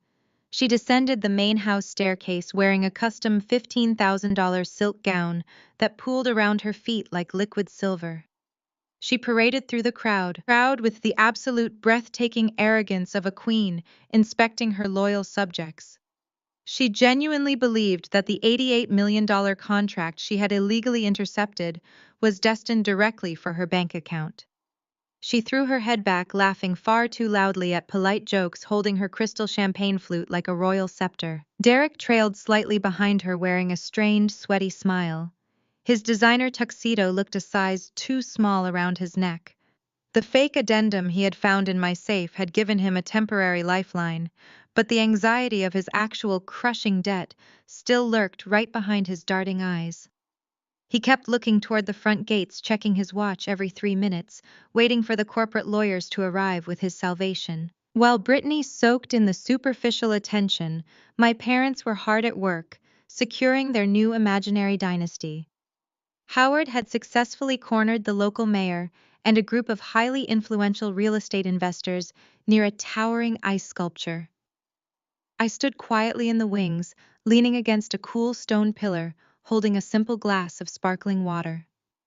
I was perfectly positioned in the shadows, allowing me to hear every single word of his performance. It is all about long-term vision, Howard boasted loudly, making sure his booming voice carried over the classical string quartet playing in the background.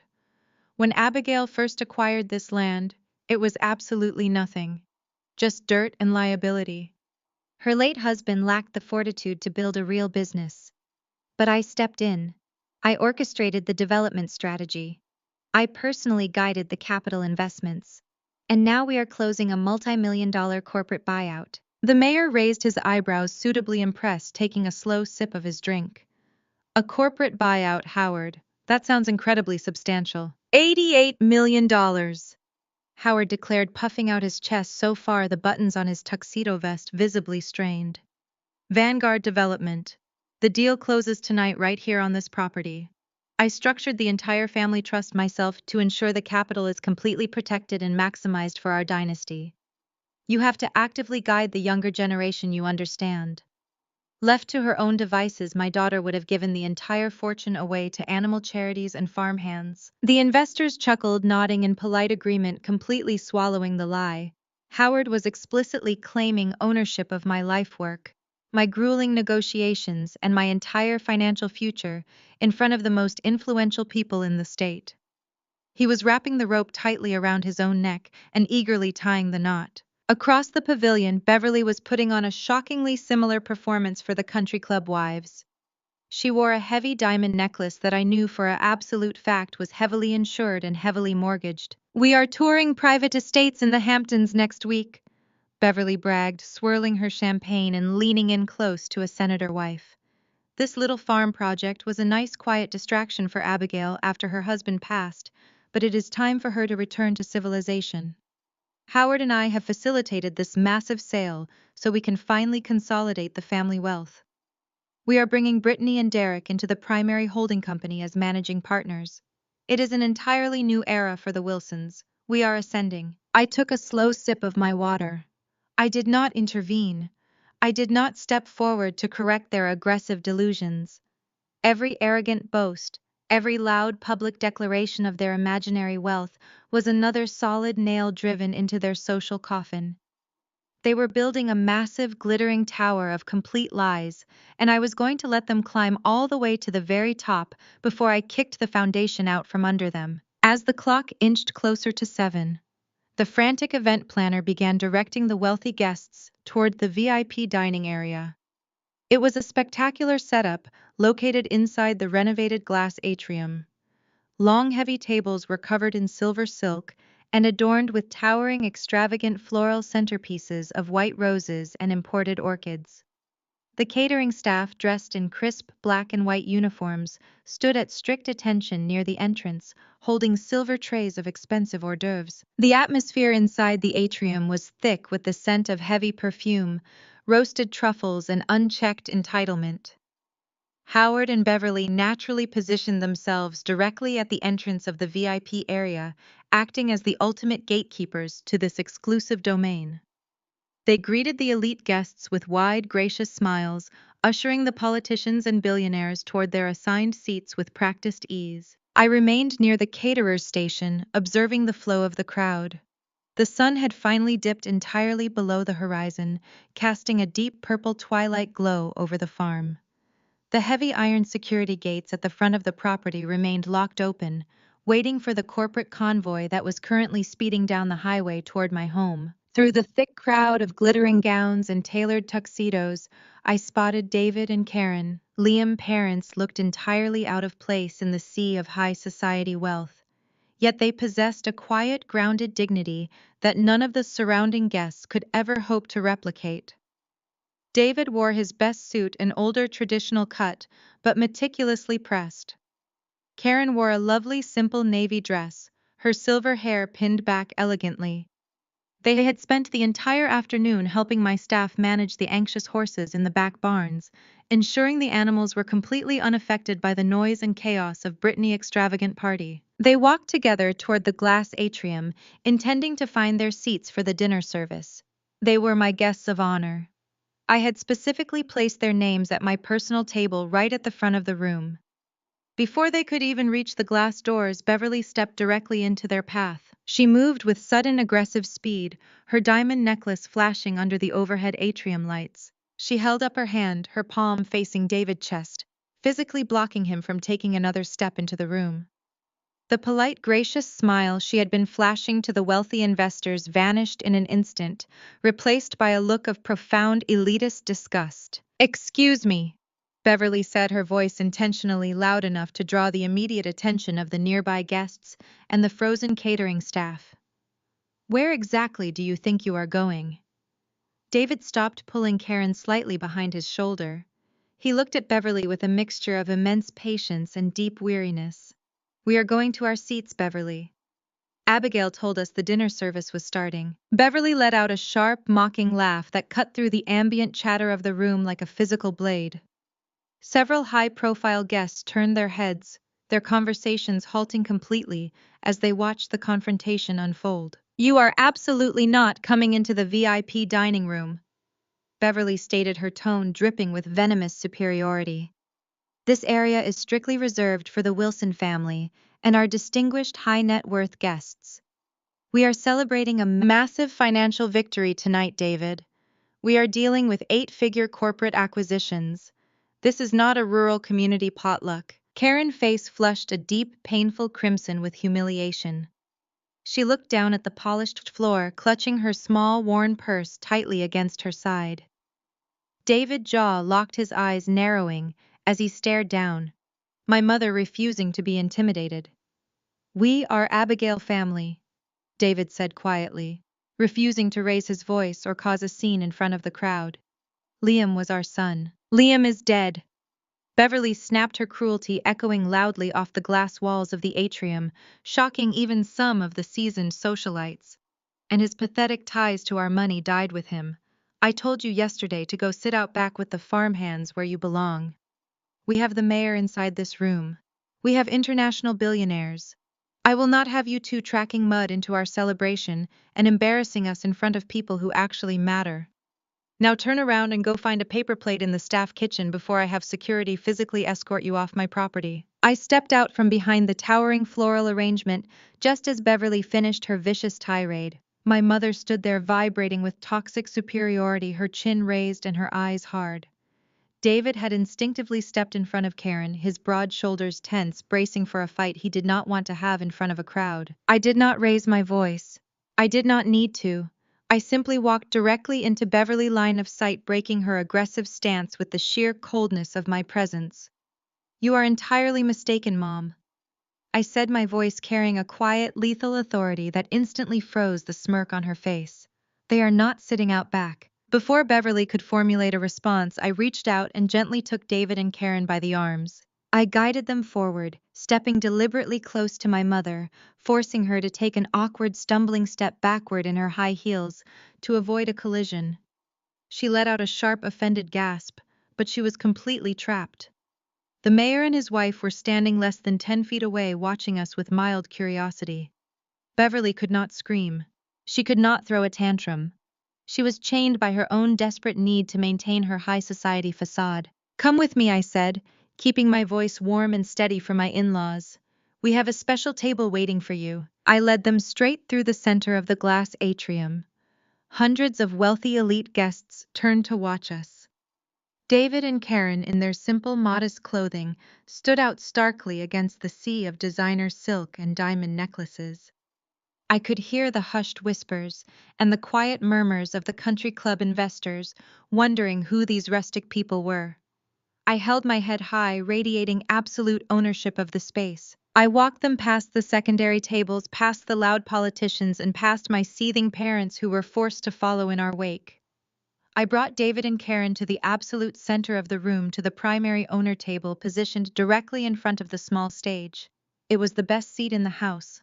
I pulled out Karen's chair myself, ignoring the furious glare Howard shot me as he realized he and Beverly would have to sit at the adjacent table. We sat down, and the catering staff immediately descended upon us, pouring water and offering appetizers. David looked around the opulent room, his eyes wide with a mixture of awe and deep discomfort.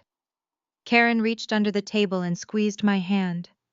"Abigail, you do not have to do this," Karen whispered, her voice trembling slightly. "We do not want to cause trouble with your family. We can eat in the kitchen. We really do not mind." I squeezed her hand back, my gaze remaining fixed on Howard and Beverly, who were currently forcing tight, painful smiles for the surrounding billionaires. "You are exactly where you belong, Karen," I replied softly. "Just enjoy the dinner. I promise you this is going to be the most entertaining evening of their entire lives." The dinner service commenced in a flurry of silver trays and popping champagne corks. The atmosphere inside the glass atrium was suffocatingly rich.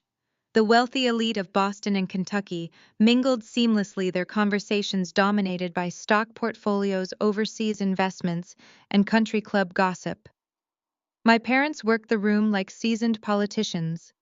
Howard was in his element, slapping backs and shaking hands, acting as the benevolent patriarch of a rising dynasty. Beverly glided from table to table, touching shoulders and accepting compliments on the extravagant decor, taking full credit for the venue she had despised just days earlier. Derek sat at the head table, completely silent. He was drinking heavily, downing glass after glass of vintage wine. The heavy designer tuxedo looked like it was choking him. His face was slick with a persistent cold sweat, and his eyes darted nervously toward the large glass doors every few minutes.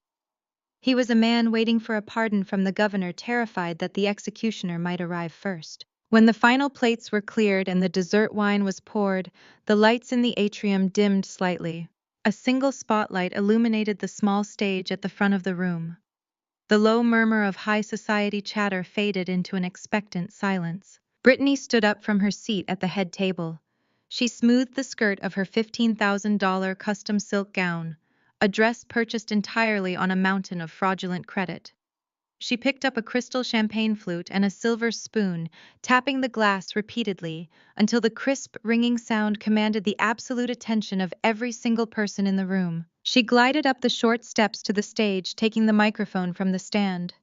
She looked out over the sea of faces, her chest heaving with a deep, intoxicating pride. She genuinely believed she had won. She believed the fake Derek had found in my office was the ultimate weapon, and that the massive fortune was already sitting securely in her bank account. "Thank you all for being here tonight," Brittany began, her voice echoing through the state-of-the-art sound system. Her smile was blindingly bright, completely masking the rotting foundation of her marriage. "Derek and I are so incredibly blessed to celebrate our love with all of you. 10 years ago, we promised to support each other through thick and thin. And let me tell you, building a successful life together requires vision, it requires strength, and most importantly, it requires family." She paused, letting the word hang in the air. She looked directly at Howard and Beverly, who were beaming at her from their seats. Then her gaze shifted to me. Her smile sharpened, turning into a weapon. "Family is everything to the Wilsons." Brittany continued, her tone dripping with a sickly sweet condescension. "We protect our own. And tonight I want to take a moment to acknowledge my parents, Howard and Beverly. Because tonight is not just a celebration of my marriage. Tonight is a celebration of our family enduring legacy and our incredible generosity." A low murmur of curiosity rippled through the crowd. The mayor leaned forward, resting his elbows on the table, clearly intrigued.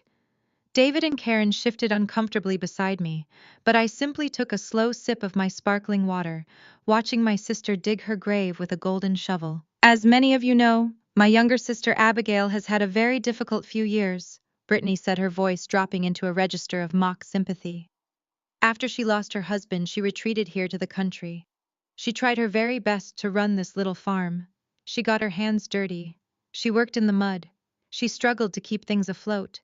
But the business world is harsh, and passion is rarely enough to pay the bills. Brittany let out a soft, theatrical sigh, shaking her head, as if burdened by my tragic incompetence. I watched Howard puff out his chest, nodding in solemn agreement with his daughter's fabricated narrative. But the Wilsons do not let their own fail, Brittany declared, her voice rising with dramatic triumph. We step in. My father, a brilliant businessman, recognized that Abigail needed rescuing. He saw that this property had potential if it was managed by someone with actual corporate expertise. So Howard rolled up his sleeves. He took control of the negotiations. He orchestrated the development strategy.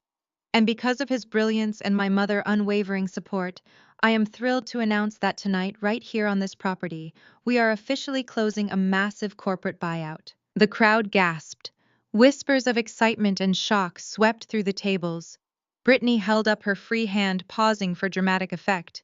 My parents have successfully negotiated an $88 million sale of this estate.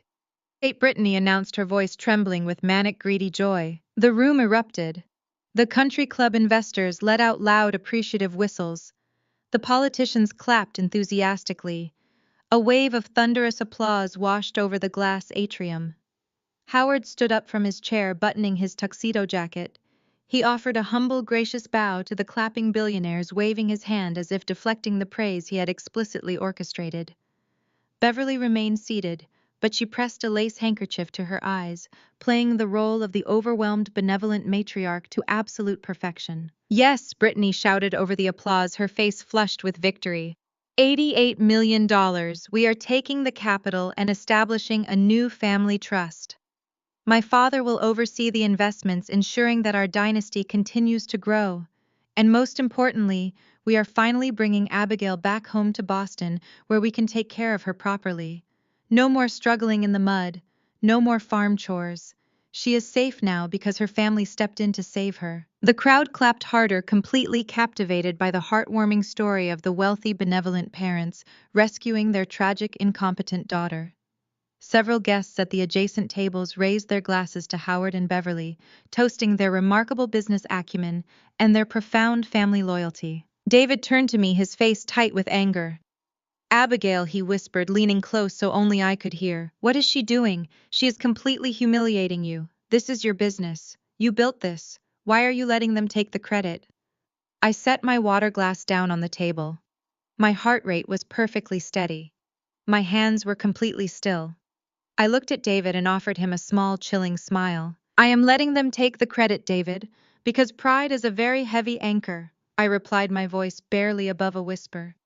And when they finally fall, they are going to sink straight to the absolute bottom. Watch the doors. On the stage, Brittany raised her champagne flute high into the air. So please raise your glasses to Howard and Beverly Wilson, she commanded, her voice ringing with absolute supreme arrogance. To family, to legacy, and to a very, very wealthy future. The crowd raised their glasses, echoing the toast in a loud, unified chorus. Howard and Beverly clinked their glasses together, their faces radiant with greed and unearned triumph. Derek took a massive gulp of his wine, his eyes frantically darting toward the entrance. As the final echoes of the toast faded into the high ceilings, the heavy iron security gates at the front of the property buzzed with a loud, sharp electronic crack. The sound cut through the ambient noise of the room. I turned my head slightly, watching through the massive glass walls of the atrium. A fleet of 4 sleek, jet-black corporate SUVs rolled smoothly up the imported cobblestone driveway. Their headlights swept across the glass, casting long, dramatic shadows across the white chiffon drapery. The vehicles parked in perfect unison in the administrative circle. The heavy glass doors of the atrium swung open, letting in a rush of cool evening air. The string quartet abruptly stopped playing. The low chatter of the 200 guests died away entirely, replaced by a sudden thick silence as the newcomers stepped into the room. They did not look like wedding guests. They moved with the synchronized, predatory precision of a corporate execution squad. There were 6 of them, all dressed in sharp, impeccable charcoal suits. At the center of the group leading the formation was a tall, strikingly sharp woman with silver hair pulled back into a severe twist. She moved with absolute no-nonsense authority, carrying a gleaming silver briefcase chained to her wrist. She was the senior executive legal counsel for Vanguard Development, and she was not here to deal with Howard Wilson. She was here to finalize the acquisition of an empire. The time for the live signing had officially arrived. The silver-haired executive did not pause to admire the white chiffon drapery or the glittering crystal chandeliers. She moved through the packed atrium with the clinical precision of a predator, zeroing in on its target. The 5 men in charcoal suits fanned out behind her, forming a subtle but impenetrable wall that effectively isolated the main stage from the rest of the dining area. The wealthy guests parted like the Red Sea, intuitively sensing that this woman commanded more actual power than anyone else in the room combined. Howard was practically vibrating with greed. He hastily buttoned his tuxedo jacket and puffed out his chest, preparing to cement his imaginary coronation. He stepped down from the head table and strode directly toward the center of the stage, intercepting the Vanguard executive before she could even reach the microphone stand. He projected an aura of absolute patriarchal authority, flashing a wide, practiced smile designed to charm boardrooms and country clubs alike. "Welcome to my estate," Howard bellowed, his voice carrying effortlessly across the silent room. "I am Howard Wilson, the patriarch of this family and the principal architect of this acquisition. We have a spectacular celebration prepared for you tonight. I see you brought the final contracts. Let us get this paperwork signed and move on to the champagne, shall we?" He confidently extended his hand, expecting the executive to eagerly shake it. He then reached out with his other hand, gesturing toward the gleaming silver briefcase chained to her wrist. He actually snapped his fingers at one of the charcoal-suited men, demanding a pen. The silver-haired executive stopped dead in her tracks. She did not take his extended hand. She did not offer a polite corporate greeting. She simply stared at his outstretched palm with an expression of profound clinical disgust. She looked him up and down, taking in his strained tuxedo and his arrogant posture as if she were examining a particularly unpleasant stain on the heel of her shoe. She unclasped the silver briefcase with a sharp metallic click, resting it on the edge of the nearest table. She opened it and withdrew a thick stack of legal documents bound in heavy blue cardstock. Howard eagerly stepped forward, reaching for the top page, pulling a gold-plated fountain pen from his inner jacket pocket with a flourish. "I will sign on behalf of the Wilson Family Trust," Howard announced loudly, ensuring the mayor and the local investors heard every single word. "Just show me where you need my authorization." The executive snapped the folder shut, pulling it swiftly out of his reach. The sharp cracking sound of the heavy paper echoed like a gunshot in the silent room. "Excuse me," the executive said, her voice dropping the temperature in the atrium by 10 degrees. "Who exactly are you?" Howard's arrogant smile froze.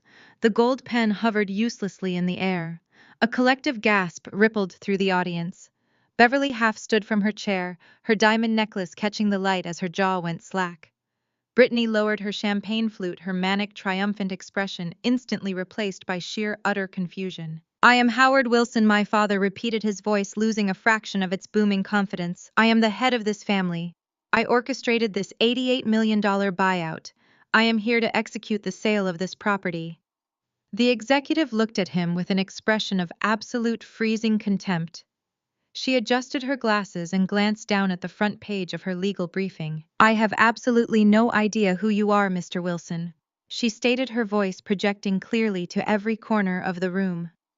"Your name appears nowhere on any of these deeds titles or corporate acquisition contracts. You do not own this land. You do not hold any equity in this business. And you certainly do not possess the legal authority to sell a single blade of grass on this property. Now step aside. I need the sole owner of this empire." The crowd fell completely dead silent. The heavy, suffocating quiet was so absolute you could hear the ice melting in the champagne buckets. The mayor exchanged a rapid, alarmed glance with the local real estate investors, who had just spent the last hour listening to Howard boast about his masterful negotiations.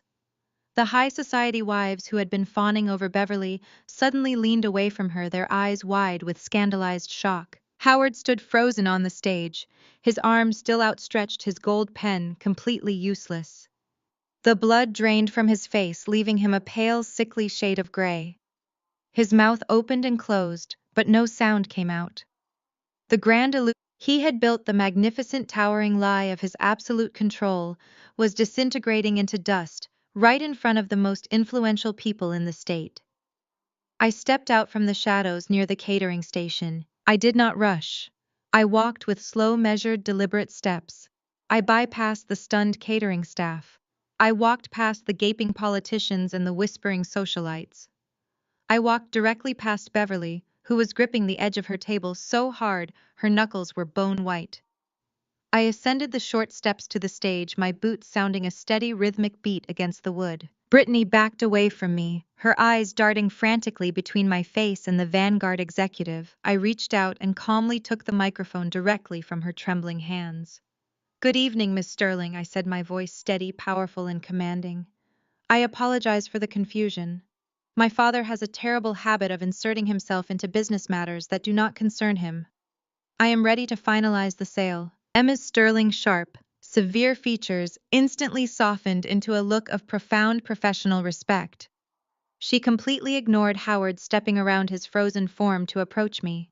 She extended her hand and I shook it firmly. "It is an absolute pleasure to finally meet you in person, Abigail," Miss Sterling said, her voice carrying a warmth she had entirely denied my father. "Your development plans are brilliant. Vanguard has been trying to acquire a footprint in this region for 3 years, and your strategic consolidation of the surrounding parcels is the most aggressive, masterful real estate play I have seen in a decade. We are thrilled to close this deal with you tonight." The crowd erupted into frantic, hushed whispers. The wealthy elite were rapidly connecting the dots, realizing that the quiet, unassuming widow they had been ignoring all evening was the actual mastermind behind the largest corporate acquisition the county had seen in years. David and Karen sat at the center table, their faces glowing with absolute, unadulterated pride. David wiped a tear from his eye, nodding at me with a fierce, validating smile. Howard finally snapped out of his paralyzed shock. His face flushed a violent, dangerous purple. The sheer humiliation of being publicly dismissed by a corporate executive and bypassed by his own daughter ignited a desperate, terrifying panic inside him. He lunged forward, grabbing the microphone stand. "Wait!" Howard shouted, his voice cracking with hysteria. "This is illegal. You cannot sign those papers, Abigail. I have the addendum. I have the patriarchal reversion clause." He turned frantically toward the crowd, waving his gold pen in the air. "She is trying to steal the family assets," he roared, practically spitting the words. "She cannot liquidate this farm without my direct authorization. Her late husband drafted a specific addendum, giving me full control over the primary capital in the event of a major sale. It is a legal loophole. Derek found it today." Howard spun around, locking his wild eyes on his son-in-law. "Derek, show them the pictures. Show them the proof." Derek was violently shaking. He fumbled with his suit jacket, pulling out his smartphone. He stumbled up the stairs to the stage, holding the glowing screen out toward Ms. Sterling like a shield. His breathing was ragged, his forehead dripping with nervous sweat. "I have the photos," Derek stammered, his voice pitching upward in sheer terror. "I was in her office. I found the documents hidden in her safe. It says right here that control of the sale automatically reverts to the designated male patriarch. The $88 million belongs to the family trust. Howard is the signatory." Emma Sterling did not even flinch. She slowly turned her head, looking at the glowing smartphone screen in Derek's trembling hand. She leaned in slightly, adjusting her glasses to read the dense legal text displayed on the tiny screen. For 10 agonizing seconds, the entire room held its collective breath. Beverly had risen from her hands clasped together in desperate, fervent prayer. Brittany was holding her breath, her eyes wide and manic, praying that this magical loophole would restore her stolen millions. Ms. Sterling straightened up. She looked at Derek. Then she looked at Howard. And then the senior executive legal counsel for Vanguard Development threw her head back and let out a loud, sharp, barking laugh. It was not a polite corporate chuckle. It was a harsh, genuine laugh of absolute mocking disbelief. The sound cut through Howard's remaining pride like a guillotine blade. "Are you completely out of your mind?" Miss Sterling asked, wiping a tear of mirth from the corner of her eye. She pointed a sharp manicured nail at Derek's phone. You are trying to halt an $88 million corporate acquisition with a photograph of an unsigned, unnotarized draft document from 7 years ago. A document that holds absolutely zero legal weight in any court in this country. Howard's jaw dropped. The purple flush on his face vanished, replaced instantly by a horrifying ghostly white. But the reversion clause, he stammered, his voice barely a whisper. The patriarchal trust. There is no patriarchal trust, Miss Sterling stated, her voice ringing with absolute finality.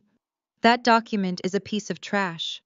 It is a discarded draft that was legally superseded by an ironclad operating agreement the very next day. Abigail has possessed sole uncontested ownership of this entire empire for 6 consecutive years. She does not need your permission, your signature, or your blessing. You have absolutely no power here, Mr. Wilson. You are nothing but a loud man standing on her property. The silence that followed was devastating. It was the sound of a dynasty crumbling into absolute dust. Howard swayed on his feet, his chest heaving as the reality of his profound, humiliating defeat finally crushed the last remaining fragments of his arrogant delusion. I turned my back on my father, leaving him swaying and breathless in the harsh light of his own collapse. I did not give him the satisfaction of another second of my attention. Ms. Sterling stepped up to the podium and placed the heavy blue binder on the polished wood, smoothing the thick pages flat with her hands. She retrieved a sleek silver pen from her jacket pocket, handing it to me with a look of deep professional respect. I leaned over the podium and gripped the pen. I signed my name on the dotted line 4 separate times. With every stroke of ink I signed away the dirt, the liabilities, the sleepless nights, and the ghosts of the past 6 years. Ms. Sterling closed the binder with a sharp, satisfying snap. She tapped a discreet earpiece hidden beneath her silver hair, listening intently for a brief moment before offering me a sharp, triumphant nod. The wire transfer is complete, Ms. Sterling announced, her voice projecting clearly across the massive atrium. $88 million has successfully cleared into your private holding accounts, Abigail. Vanguard Development officially welcomes you as our newest major shareholder. The crowd, composed of seasoned investors, politicians, and socialites who inherently understood the absolute gravity of liquid capital, erupted. This time the applause was not polite country club clapping. It was a deafening roar of genuine shock and awe. They were looking at me, the woman in the simple dress who had been quietly standing in the shadows, as if I had just conquered a continent. The sheer magnitude of the confirmed sum snapped Beverly out of her paralyzed state. Her brain, wired entirely for social survival and predatory greed, misfired completely. She could not comprehend that she had lost the war. She only saw the money, the applause, and the presence of the mayor. She had to possess it. She had to own the narrative. Beverly shrieked in manufactured delight. She pushed violently past the stunned caterers, practically sprinting up the short stairs to the stage. Her heavy diamond necklace bounced wildly against her collarbone as she threw her arms wide open, aiming directly for me. "Oh, Abigail!" Beverly screamed, tears of fake joy streaming down her perfectly contoured face. "We did it, my beautiful, brilliant daughter. I am so incredibly proud of you. We pulled it off." She reached out to embrace me, ready to present the perfect picture of maternal pride to the flashing cameras of the local elite. I did not step back. I simply raised my right hand, pressing my palm flat and hard against her chest, stopping her dead in her tracks. "Do not touch me," I said. My voice was not loud, but it carried a sub-zero temperature that made Beverly physically flinch. Her fake smile faltered, her eyes darting nervously toward the front row. "Abigail, please," she hissed under her breath, a desperate, frantic warning. "Everyone is watching. We are a family. Share this moment." I stepped around her, leaving her frozen awkwardly on the edge of the stage. I gripped the microphone with both hands, looking out at the sea of 200 wealthy guests. The applause died down rapidly, replaced by a thick, uncomfortable tension. They could sense the impending execution. "My mother wants to share this moment," I said into the microphone, my voice steady and echoing off the glass walls. "She wants to claim credit for my success. She wants all of you to believe that she and my father are the architects of my salvation. She has been walking among your tables tonight, boasting about how they rescued me from the mud. I paused, looking directly at the mayor who had lowered his champagne glass, his expression turning deeply grave. "Let me tell you exactly how my parents rescue their children," I continued. 6 years ago, my husband Liam died in a horrific accident. I was 26 years old, utterly devastated and drowning in $500,000 of sudden medical and farm debt. I lost everything. I was on the verge of losing this very property to foreclosure. A heavy, suffocating silence gripped the room. Nobody moved. Brittany was shrinking into the background, trying to hide behind Derek, who looked like he was about to vomit on his rented tuxedo. "I drove to my parents' immaculate house in Boston," I said, my voice rising with undeniable power. I stood in their pristine foyer with my infant twins in my arms. I was begging.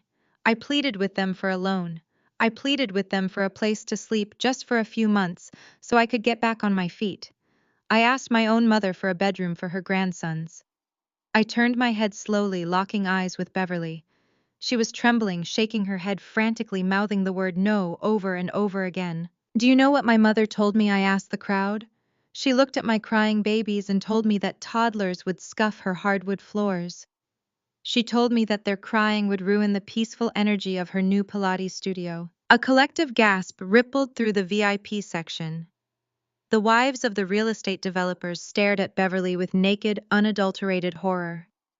In their world, you might be ruthless in business, but abandoning a widowed daughter with infants was a social crime beyond redemption. "And my father," I said, shifting my gaze to Howard, who was staring at the floor, his entire body deflated, "the great patriarch, the man who claims he orchestrated this buyout."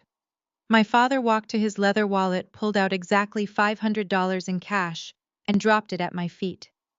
He told me to go find a cheap motel on the highway and figure out my own problems, because failures do not belong in the Wilson family. The disgust in the room was palpable. It radiated from the tables in physical waves. The mayor's wife actively turned her chair away from where Howard was standing, the country club president. A man Howard had been desperately trying to impress for 3 years looked at my father with an expression of absolute revulsion. "They left me to drown," I declared, my voice ringing with total victory. "I built this business with my own 2 hands. I shoveled the stalls. I negotiated the land acquisitions. I survived. I did it completely without them. The only reason they are standing in this room tonight is because they intercepted a confidential courier and invited themselves to my property, hoping to steal the profits of my labor using a fraudulent, expired document." I pointed directly at Derek, exposing him to the crowd. "My brother-in-law is currently facing bankruptcy and massive debt." I revealed, effortlessly dismantling their last shred of dignity. "He broke into my private office this afternoon to photograph discarded drafts, desperately searching for a way to legally seize my money. They are not wealthy investors. They are deeply in debt, socially desperate frauds trying to hijack a fortune they did absolutely nothing to earn." Beverly let out a strangled, pathetic sob. She covered her face with her hands, finally realizing that she had not just lost the money, she had lost her entire social standing. She would never be invited to another gala. She would be a pariah in Boston. Howard looked completely broken, his reputation shredded in front of the very people he worshipped. Brittany had sunk into a chair, staring blankly at the floor, the realization hitting her that she would actually have to pay for her $15,000 dress herself. I let them stew in their absolute destruction for a long moment. The silence was the sweetest sound I had ever heard. I had taken their power, their pride, and their future, and I had crushed it under my heel in front of an audience. But vengeance was only half of my plan tonight. I turned my back on my blood relatives. I looked away from the stunned socialites and the horrified politicians. I walked to the edge of the stage, my eyes finding the only 2 people in the room who actually mattered. David and Karen sat perfectly still at the center table.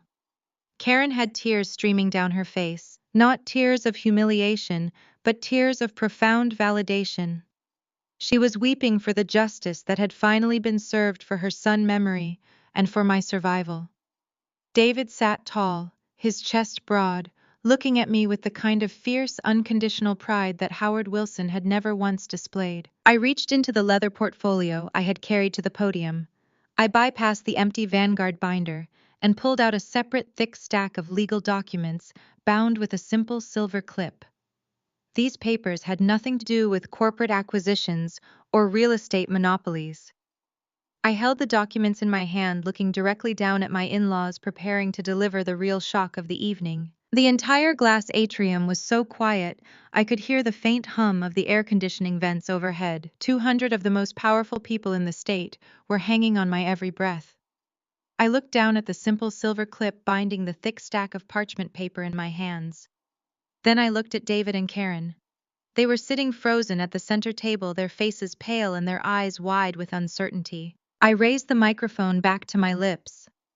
My voice was no longer a weapon of destruction. It was an instrument of absolute truth. When my husband died, I was left with nothing but grief and a mountain of medical debt. I said the words echoing softly off the glass walls. My own parents, as you just heard, turned their backs on me. They viewed my tragedy as an inconvenience, but they were not the only family I had. I stepped closer to the edge of the stage, looking directly into David's weathered face. David and Karen lost their only son, I continued, and in the wake of that horrific accident they were facing their own absolute financial ruin. The medical bills and the failing economy had pushed them to the very brink. They were entirely bankrupt. They had one single asset left to their name: this very land we are standing on tonight. It was a modest, struggling equine facility, but it was theirs. It was their retirement.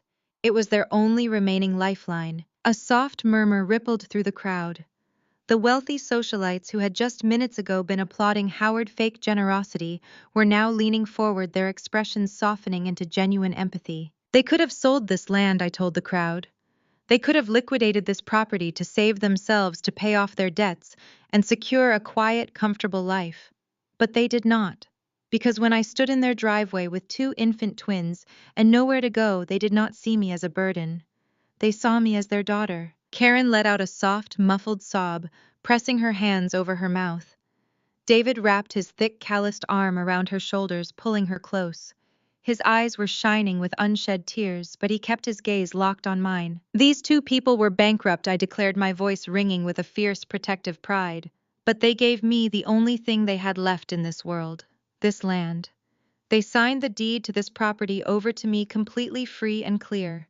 They sacrificed their own financial survival so that my children would have a home. They are the reason this farm exists. They are the reason Vanguard Development had anything to acquire today. They are the reason my children have a life. The silence in the room shifted. It was no longer tense or horrified. It was a silence of profound, overwhelming respect. I saw a prominent city councilman subtly wipe his eye. The mayor nodded slowly, his face reflecting a deep understanding of true sacrifice.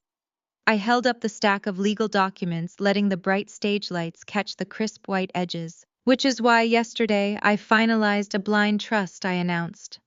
I looked down at my in-laws, offering them a smile of pure, radiant victory. $40 million of this sale has just been permanently, irrevocably transferred to David and Karen. The sheer magnitude of the number hit the room like a physical shockwave. A collective gasp erupted from the tables. Karen let out a loud, startled cry, burying her face in David's shoulder. David's jaw dropped completely open. He stared at me, shaking his head in absolute disbelief. He tried to speak, but the words caught in his throat. $40 million was a sum so vast, so entirely incomprehensible to a man who had worked the soil his entire life, that his brain simply could not process it. It is yours, I told them fiercely, leaving no room for argument or refusal. The wire transfer cleared your new private accounts an hour ago. The trust is completely shielded. You will never have to worry about a single medical bill, a mortgage payment, or a grocery receipt for the rest of your lives. You gave me a future when I had absolutely nothing. Now I am giving you yours.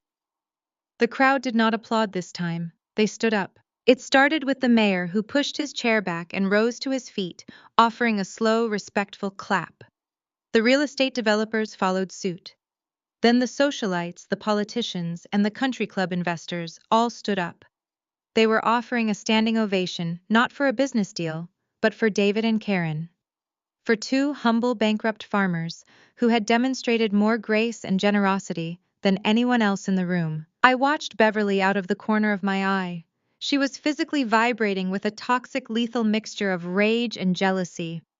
She was watching two people she had just called rural trash receive a $40 million coronation and a standing ovation from the exact high society crowd she had spent decades trying to impress. Her face was a twisted mask of pure agony. I waited for the applause to slowly die down. I was not finished. The execution required one final swing of the axe. I turned my body, pivoting away from my in-laws and facing the table where my blood relatives were sitting in stunned, horrifying silence. Howard was still clutching the edge of his table, his knuckles white, his face entirely devoid of color. Derek was staring into space, looking like a man who had just watched his own execution broadcast on live television. And Brittany was staring at me with a look of frantic, manic calculation. She was doing the math in her head. Vanguard had paid $88 million. I had just given 40 away. That left $48 million. In her twisted, entitled mind, she believed that remainder was the safety net, the portion designated for the real family. I locked eyes with my sister. I raised the microphone and delivered the final crushing blow. As for the remaining $48 million, I said, my voice dropping into a cold, ruthless cadence, that capital is locked in an impenetrable trust for my twins. Howard's head snapped up.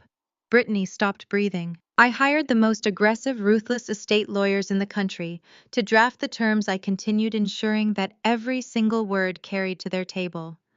The trust is completely sealed. It cannot be contested. It cannot be borrowed against. It cannot be accessed by anyone other than my children when they reach the age of 30.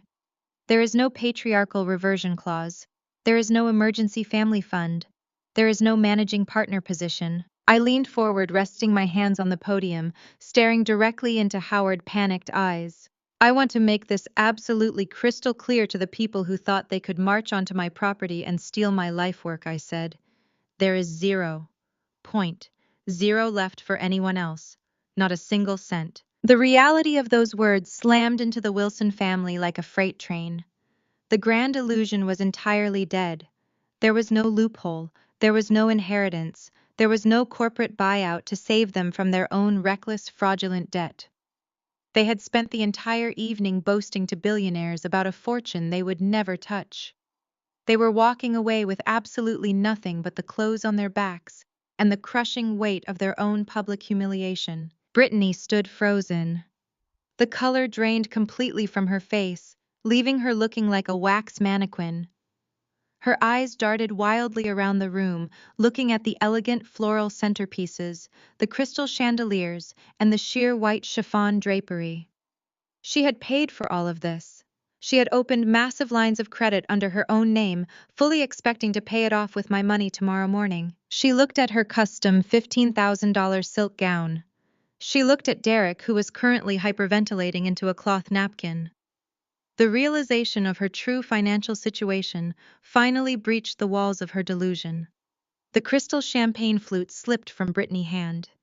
It hit the polished floor with a sharp, violent shatter, sending shards of glass and expensive vintage champagne spraying across the shoes of a nearby state senator. The sound cut through the silence like a gunshot. Brittany lunged forward. She shoved past her father, scrambling toward the edge of the stage. Her face was contorted into a mask of pure, unhinged panic. The carefully cultivated image of the wealthy high society heiress vanished entirely, replaced by a desperate, hysterical woman staring into the abyss of absolute ruin. She grabbed the base of the microphone stand, her fingers digging into the metal. "What about us?" Brittany screamed hysterically, her voice cracking and echoing painfully through the speakers. The wealthy guests recoiled physically, stepping away from her unhinged display. "You cannot do this to us!" Brittany shrieked, tears of absolute terror streaming down her face. "Derek is $200,000 in debt. We bought a house. We put millions of dollars of renovations on credit. You have to give us our share. You owe us. You are my sister. You owe us." Brittany's voice cracked on the final syllable, echoing horribly through the silent glass atrium. Her chest heaved as she stood at the edge of the stage, gripping the microphone stand like it was a life raft. The heavy crystal droplets from the chandeliers seemed to mock her desperation, catching the light as she awaited my surrender. She genuinely expected me to fold. She expected the deeply ingrained conditioning of our childhood to kick in, forcing me to sacrifice my own security to save her from her reckless decisions. I looked at my sister. I looked at the smeared makeup under her eyes, and the frantic greed twisting her features. Then I shifted my gaze down to my parents.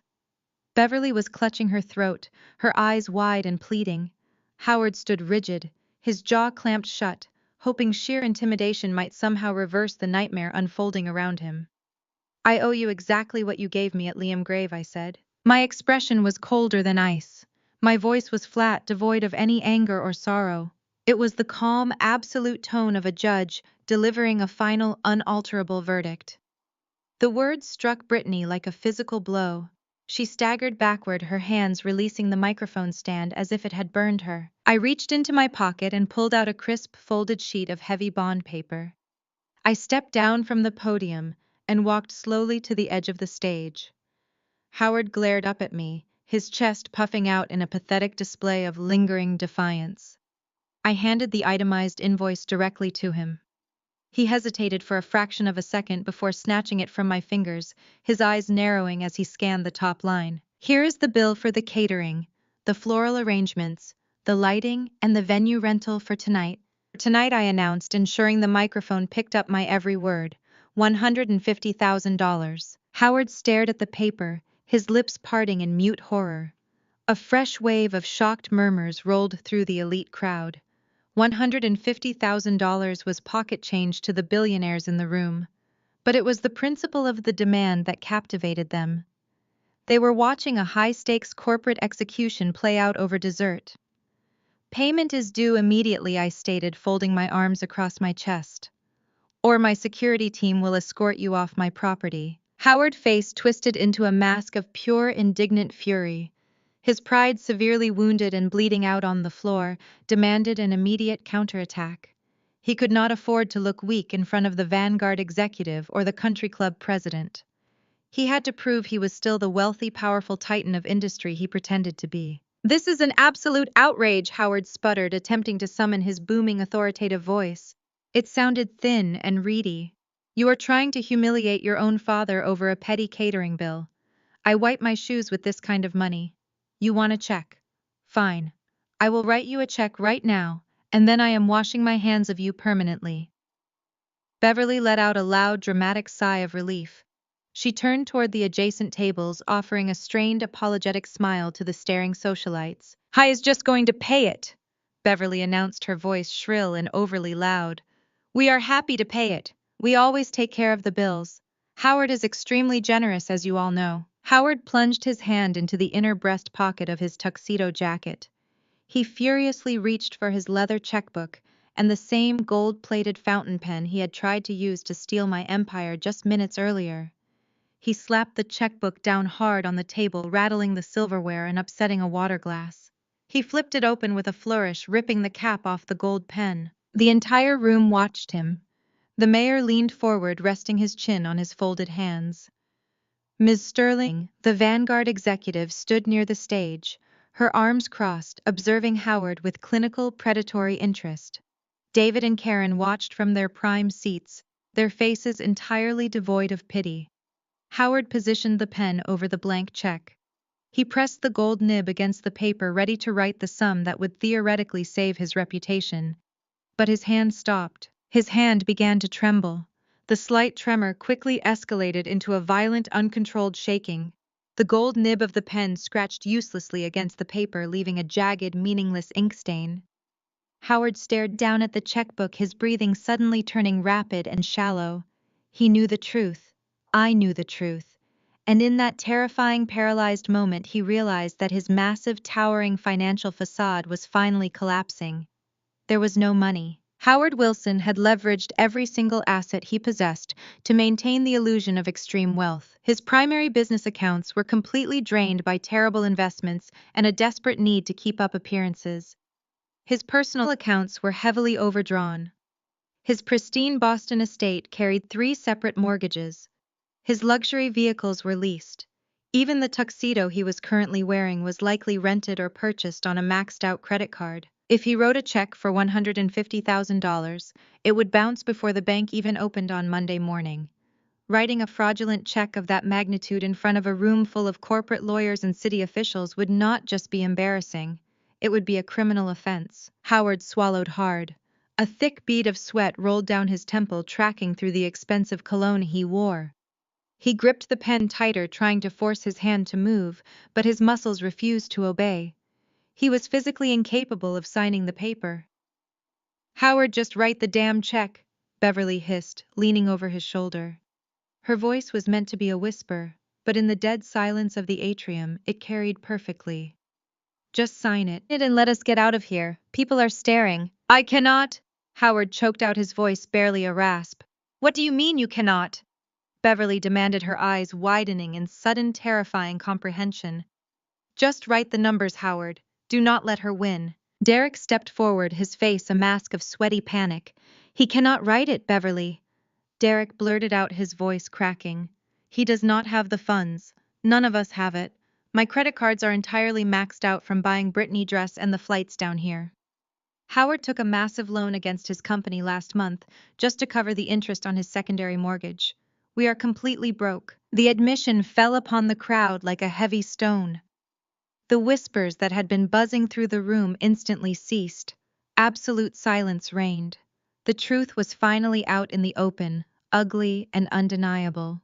The great Wilson family, the supposed titans of Boston high society, were nothing but desperate, heavily indebted frauds. They were bankrupt parasites attempting to feast on the success of the daughter they had discarded. The country club president, a man named Richard Thorne, who was known for his ruthless banking empire, slowly stood up from his table. He walked over to where Howard was sweating over the blank checkbook. Thorne looked down at the trembling pen and the ruined ink stain on the paper. "Is this true?" Howard Thorne asked, his voice echoing with cold, aristocratic disdain. "Are you currently insolvent? Because we were scheduled to discuss a major capital investment next week. You assured me your liquidity was outstanding." Howard looked up at the banker, his eyes wide and pleading like a trapped animal. "Richard, please," Howard stammered heavily. "It is just a temporary cash flow issue, a minor liquidity tie-up. I have overseas assets clearing next quarter. I just need to transfer funds from a secondary portfolio." "Stop lying," Thorne said, cutting him off with a sharp wave of his hand. "I am a banker, Howard. I know a desperate man when I see one. You tried to steal your own daughterland to cover your massive debts. You are completely leveraged. I am pulling my firm out of all pending negotiations with your company, effective immediately." Thorne turned his back on my father and returned to his seat. The rejection was absolute. It was the final nail in the coffin of Howard's professional and social life. Beverly let out a high-pitched wail, clutching her chest. She looked around the room, seeking a single sympathetic face among the wealthy elite. She found none. The women she had played tennis with, the men she had hosted for dinner, they all looked at her with pure, unadulterated disgust. The illusion of her superiority was shattered, revealing the shallow, greedy reality underneath. I looked at the Vanguard security team. The 5 men in charcoal suits were already moving, forming a tight professional perimeter around my family table. "You have exactly 2 minutes to vacate this property," I announced, my voice steady and resolute. "The catering bill will be sent to your legal counsel on Monday. I expect immediate payment, or I will pursue aggressive litigation and seize whatever remaining assets you possess." Howard slowly closed his checkbook. His hands were shaking so badly he could barely get the leather flap to fold. He did not look at me. He did not look at David or Karen. He did not look at the mayor or the corporate executives. He kept his eyes fixed firmly on the floor, completely broken and utterly defeated. "Get up," Howard muttered to his wife and daughter, his voice dead and hollow. "We are leaving." Brittany let out another hysterical sob, covering her face as Derek grabbed her arm, pulling her away from the table. Beverly stumbled, grabbing her expensive clutch purse, her diamonds suddenly looking like cheap costume jewelry in the harsh light of reality. They walked toward the heavy glass doors of the atrium, flanked closely by the Vanguard security team. They moved like prisoners marching toward a gallows, their heads bowed, their shoulders slumped, their arrogant pride stripped away forever. The 200 wealthy guests watched them leave, maintaining an absolute stony silence as the heavy doors swung shut behind them. When the lock clicked, finalizing their expulsion from my property and my life, a sudden spontaneous cheer erupted from the center table. David had stood up, clapping his hands together with a booming, joyous laugh.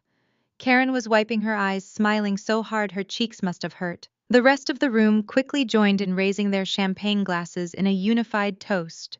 Ms. Sterling offered me a sharp, approving smile, turning back to her briefcase to finalize the corporate transition.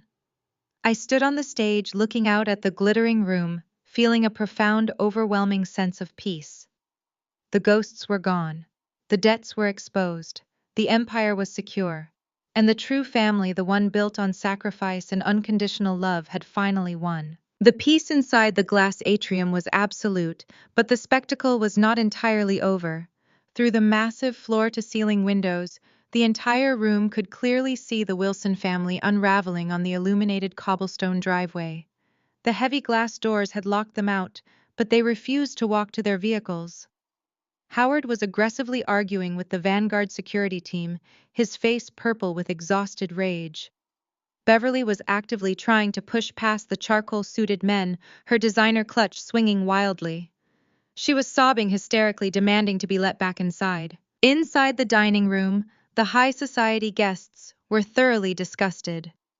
The unified toast had quickly transitioned into a flurry of appalled whispers. The story of Howard and Beverly cruelty spread like wildfire from table to table. Billionaires and local politicians muttered in hushed, scandalized tones about the $500 motel money and the sheer heartlessness of abandoning an infant family. The revelation of Derek crushing gambling debt and Howard hollow financial facade was the ultimate social poison. The elite crowd had seen enough. The mayor set his champagne glass down and signaled his wife. They stood up, retrieving their coats from the coat check. The rest of the room followed their lead in a synchronized wave of social rejection. The investors, the developers, and the country club executives quietly left their tables, abandoning their half-eaten desserts. They moved toward the main exit, forming a steady stream of departing wealth. As the heavy glass doors opened to let the guests out into the cool evening air, the departing elites actively shunned the Wilson family. Howard desperately tried to intercept Richard Thorne, the powerful banker, reaching out to grab his sleeve. Thorne coldly stepped out of the way, brushing his jacket off, as if Howard carried a contagious disease.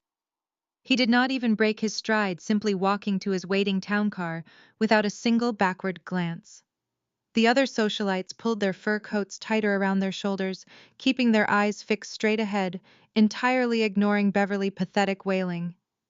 The social standing my parents valued above absolutely everything else was instantly and permanently incinerated. They were dead to Boston high society. I watched the exodus from the stage.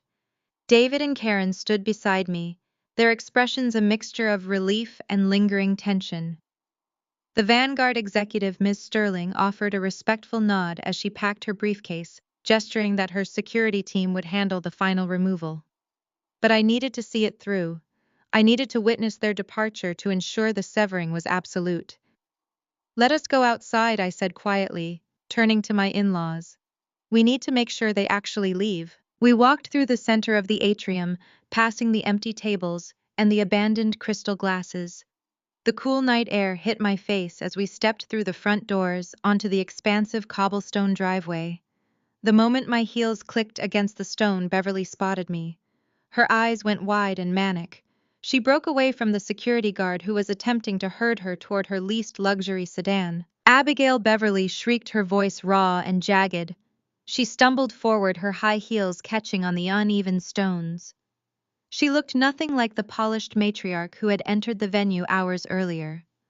Her mascara was smeared down her cheeks and her expensive silk wrap was sliding off her shoulder. "Abigail, please, you cannot do this to us!" Beverly cried out, dropping all pretense of dignity. She threw her hands out in a desperate begging gesture. "We are your family. We are your blood.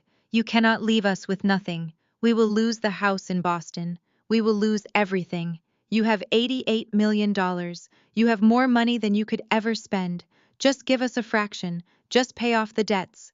Please, Abigail, I am your mother. She lunged forward, as if to grab my arms, intending to force me into an embrace of manufactured maternal desperation. I did not move. I stood perfectly still, my posture rigidly upright, refusing to yield a single inch of ground. Howard, seeing Beverly begging, abandoned his fruitless attempts to sway the departing politicians. He marched toward me, his chest heaving, his tuxedo jacket completely unbuttoned. The arrogant bluster was entirely gone, replaced by a pathetic, hollow desperation. Listen to reason, Abigail, Howard commanded, though his voice shook uncontrollably. You proved your point. You won the negotiation. You embarrassed us in front of the mayor. Fine. But business is business.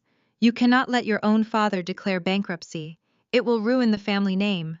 The press will destroy us. Write the check. We can structure it as an investment in my firm. You will get equity. I was still trying to negotiate. Even facing absolute ruin, he could only communicate in the language of transactions and leverage. He genuinely believed that a thick enough pile of cash could purchase absolution. Behind him, Derek was physically weeping. He had collapsed against the bumper of their car, his head buried in his hands, shaking with the terrifying realization that his mountain of gambling debt had finally caught up with him. He was a broken man, anticipating the violent consequences of his hidden life. Brittany stood near the passenger door, shivering in the night air. She gripped the fabric of her $15,000 dress, staring at me with hollow, empty eyes. The manic hysteria had burned itself out, leaving only the cold ash of reality. She was going to lose her house. She was going to lose her country club membership. She was going to have to return the designer clothes and face the brutal, unforgiving judgment of her peers. She opened her mouth to speak, to hurl another venomous insult or beg for a lifeline, but no words came out. She was entirely defeated. Beverly took another stumbling step forward, her hands reaching out to grab the fabric of my dress. Please, she sobbed, her voice cracking. Just $1 million, just $500,000. You owe us for raising you. Before her grasping fingers could even graze my clothing, David and Karen moved. They did not hesitate, they moved with the synchronized protective instinct of true parents. David, broad shoulders squared as he stepped firmly in front of me, creating an impenetrable physical barrier between my body and my father. He planted his heavy boots on the cobblestones, crossing his muscular arms over his chest. He did not say a word, but the hard, unyielding look in his eyes communicated a lethal warning. Howard stopped dead in his tracks, shrinking away from the sheer physical presence of a man who spent his life working the earth. Karen stepped up right beside her husband, positioning herself directly in front of Beverly. Karen was shorter than my mother, and she wore a simple, off-the-rack dress that Beverly had mocked endlessly all evening. But in that moment, Karen radiated a towering, terrifying authority. She looked at Beverly's smeared makeup and desperate, grasping hands with absolute, profound disgust. You told us to sit with the hired help, Karen said, her voice soft but carrying the sharp, lethal edge of a drawn blade. Beverly froze, her mouth hanging open. She stared at Karen, the woman she had dismissed as rural trash, suddenly realizing that this woman wielded more power and possessed more dignity than Beverly could ever hope to attain. You walked into this property and you insulted my family. Karen continued, her eyes locking onto Beverly with laser precision. You mocked our home. You treated my husband like dirt. You paraded around this estate trying to steal the very ground my son is buried on. You abandoned Abigail when she was starving and broken. You left your own grandsons to sleep in a motel. Beverly tried to speak, her hands shaking wildly. I did not know how hard it was going to be. You knew exactly what you were doing, Karen stated, cutting off the pathetic excuse entirely. You are a cold, cruel woman, Beverly, and you are standing on soil that belongs to me and my husband. We own $40 million of this estate now, and we do not tolerate trespassers. Karen took one slow, deliberate step forward, forcing Beverly to stumble backward in her high heels to avoid a collision. Now get off our daughter property, Karen commanded. The word daughter echoed in the night air, ringing with absolute, undeniable truth. Karen had claimed me. She had claimed the role that Beverly had so callously discarded. I felt a surge of overwhelming love and gratitude wash through my chest, warming the cold places my biological parents had left behind. The Vanguard security team recognized the finality of the confrontation. The charcoal-suited men moved in with ruthless, synchronized efficiency. They formed a tight half-circle around the Wilson family, physically cutting off any further approach toward the atrium. "It is time to leave, Ms. Sterling," lead security officer stated, his voice devoid of any emotion. "Get in your vehicles." Howard looked at the massive security guards. He looked at David's unyielding stance. He looked at the departing taillights of the high society guests who had abandoned them. His shoulders slumped completely. The fight drained entirely out of his body. He was an empty, hollow shell of a man. He turned without a word and shuffled toward the driver's side of their leased sedan, moving like an old, exhausted ghost. Beverly let out one final piercing wail, a sound of pure, devastated agony. She looked at me over Karen's shoulder, her eyes silently begging for a reprieve that would never come. I did not blink. I did not offer a shred of sympathy. I stood behind the protective wall of my true family and watched her world end. The security guards gently but firmly grabbed Beverly by the elbows, guiding her away from the building. She thrashed weakly against their grip, but she had no strength left. They deposited her into the passenger seat of the sedan, shutting the heavy door with a solid metallic thud. Derek and Brittany had already retreated to their own vehicle. Derek was in the driver's seat, his hands gripping the steering wheel as he stared blankly through the windshield, terrified of the debt collectors waiting for him back in Boston. Brittany sat beside him, her face turned away, staring out into the dark night. The engines roared to life, disrupting the quiet country air. Howard put the car in gear. The tires crunched against the imported cobblestones. The two vehicles rolled slowly forward, navigating the circular driveway toward the heavy iron security gates at the front of the estate. I stood on the front steps, the cool night breeze lifting my hair. David rested his heavy, warm hand on my shoulder, giving it a gentle, reassuring squeeze. Karen slipped her arm around my waist, resting her head against my side. We stood together, a united, unbreakable front. I watched the twin sets of red taillights drift down the long, winding driveway. I watched them pass the manicured paddocks and the state-of-the-art breeding facilities that I had built from nothing. I watched them reach the main gate, pausing for a brief second before pulling out onto the dark, empty highway. The red lights grew smaller and smaller, fading into the distance until they disappeared, completely swallowed entirely by the deep blackness of the night. I closed my eyes and took a long, slow, deep breath. The air tasted clean and pure. The suffocating pressure in my chest, the decades of anxiety, the desperate need for validation, and the constant looming threat of their judgment evaporated into nothingness. I exhaled, releasing every last ounce of the pain they had caused. The toxic weight of my past was finally permanently severed forever. It has been exactly 365 days since I watched those twin sets of red taillights vanish into the dark. One entire year since I purged the poison from my life and claimed the future my children truly deserved. The morning air in Massachusetts carried the crisp, clean scent of blooming lilac and fresh pine. I stood on the wrap-around porch of my new home, gripping a warm mug of coffee. The sprawling property stretched out before me, a breathtaking expanse of emerald green pastures, enclosed by miles of pristine white fencing.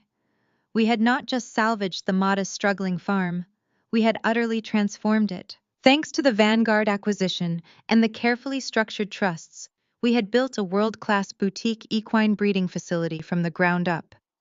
State-of-the-art climate-controlled barns sat perfectly integrated into the rolling landscape. The best veterinary equipment, the finest feed, and the most experienced stable hands were all operating under our unified banner. It was a paradise forged from the ashes of a nightmare. I looked across the paved courtyard toward the secondary residence on the estate. It was a stunning, custom-built luxury farmhouse designed entirely around David and Karen. They had flatly refused my initial offer to buy them a mansion on a tropical island. They told me their paradise was right here with their grandchildren and their horses. But their lives were entirely different now. I watched Karen step out onto her patio wearing a beautifully tailored linen dress that flowed perfectly in the morning breeze. She was laughing, holding a tray of freshly sliced fruit. David followed close behind her. The deep, exhausting lines of stress and financial terror that used to age his face had completely vanished. He looked 10 years younger. He wore premium leather boots and a high-end flannel shirt, but he still carried his favorite worn-out work gloves. They no longer worked the soil out of a desperate need to survive. They worked because they loved the land. They were finally enjoying a luxurious, completely stress-free retirement, surrounded by the family they had actively chosen to protect. My 5-year-old twins came sprinting out of Karen's kitchen, their joyful shrieks echoing across the courtyard. David dropped to one knee, catching them both in his massive arms, spinning them around until their laughter filled the entire estate. I smiled, taking a slow sip of my coffee. My chest was light. The chronic suffocating anxiety that had dictated my every move for over 3 decades was entirely gone. Later that morning, I grabbed my keys and drove my reliable, sturdy truck into town. The local cafe was a quiet, upscale spot with exposed brick walls and the rich aroma of roasted espresso. I was meeting an old associate, an elite equine investor named Marcus, who had helped me broker some of my very first independent sales when I was still struggling to build my name. Marcus was already sitting at a corner table nursing a black coffee. When I walked in, he stood up, offering a warm, respectful smile. He pulled out my chair and we settled into an easy, comfortable conversation about bloodlines, auction prices, and the phenomenal success of our new breeding program. But as the conversation shifted away from business, Marcus leaned forward, resting his forearms on the table. He moved in the same wealthy Boston circles that my biological parents had once dominated.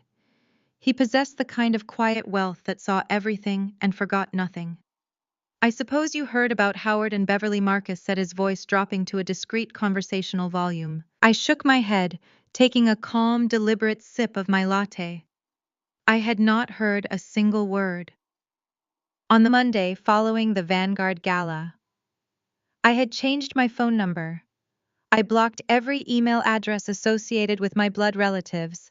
I instructed my legal counsel to issue cease and desist orders, preventing them from ever stepping foot within a 10-mile radius of my property.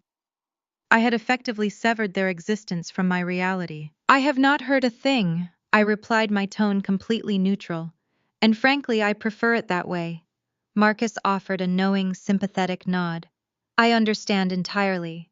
But the magnitude of their collapse was so spectacular, it practically shook the foundation of the financial district. It is a cautionary tale being whispered at every country club from here to Manhattan." He could not help himself. The gossip was simply too massive to withhold.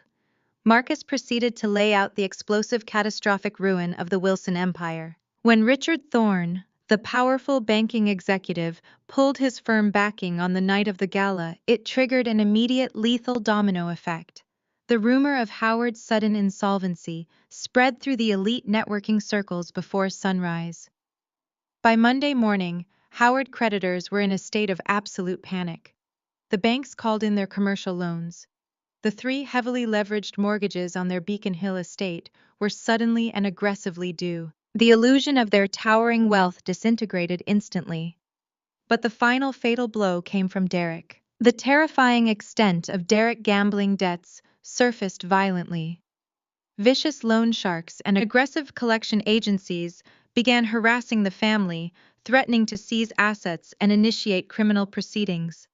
To save their precious son-in-law from facing prison time, and to prevent Brittany from declaring a highly publicized individual bankruptcy, Howard and Beverly were forced to liquidate absolutely everything they owned. They sold the Grand Beacon Hill mansion at a massive, devastating loss, simply to generate immediate cash. They were forced to auction off Beverly's entire collection of diamonds, her antique imported furniture, and their fleet of leased luxury cars. The country club, the absolute center of their social universe, formally and publicly revoked their membership, citing unpaid dues and the sheer unbearable scandal of their insolvency. "They lost everything," Marcus said, shaking his head in mild disbelief. "And society is a vicious machine, Abigail. The very people who drank their champagne and attended their lavish dinner parties turned their backs instantly. The elites actively shunned them. When Beverly tried to attend a charity luncheon, she was quietly asked to leave by the organizers. They incinerated their social standing overnight. Where are they now? I asked. The question was driven by mild curiosity rather than any lingering emotional attachment. They rent a cramped two-bedroom apartment in a dreary industrial suburb, Marcus replied. Howard is working as a mid-level manager at a logistics firm, taking orders from executives half his age just to keep the lights on. Beverly refuses to leave the apartment out of sheer humiliation. And Brittany and Derek are trapped in a miserable, toxic marriage, drowning in resentment and fighting constantly over the pennies they have left. Brittany was forced to sell her custom designer gowns to consignment shops just to afford groceries. Marcus sat back, studying my face closely. He was likely expecting me to smile, to gloat, or to revel in the vindictive triumph of their destruction. I felt absolutely nothing. There was no surge of manic joy. There was no lingering sorrow. I simply looked at my coffee cup, processing the information with the detached clinical interest of someone reading a news article about strangers. They had built a fragile, towering prison, constructed entirely of greed, lies, and an insatiable need for social dominance. When the foundation cracked, the collapse was inevitable. Karma had executed its verdict flawlessly, without requiring me to lift a single finger. I appreciate you telling me, Marcus, I said, placing my coffee cup back on its saucer. But their lives are their own. They chose their path, and now they are walking it. My focus is entirely on the future. Marcus smiled, raising his coffee cup in a silent toast of profound respect. You are a remarkable woman, Abigail. You survived a hurricane and built an empire from the wreckage. We wrapped up our meeting, finalizing the details of a lucrative upcoming horse auction.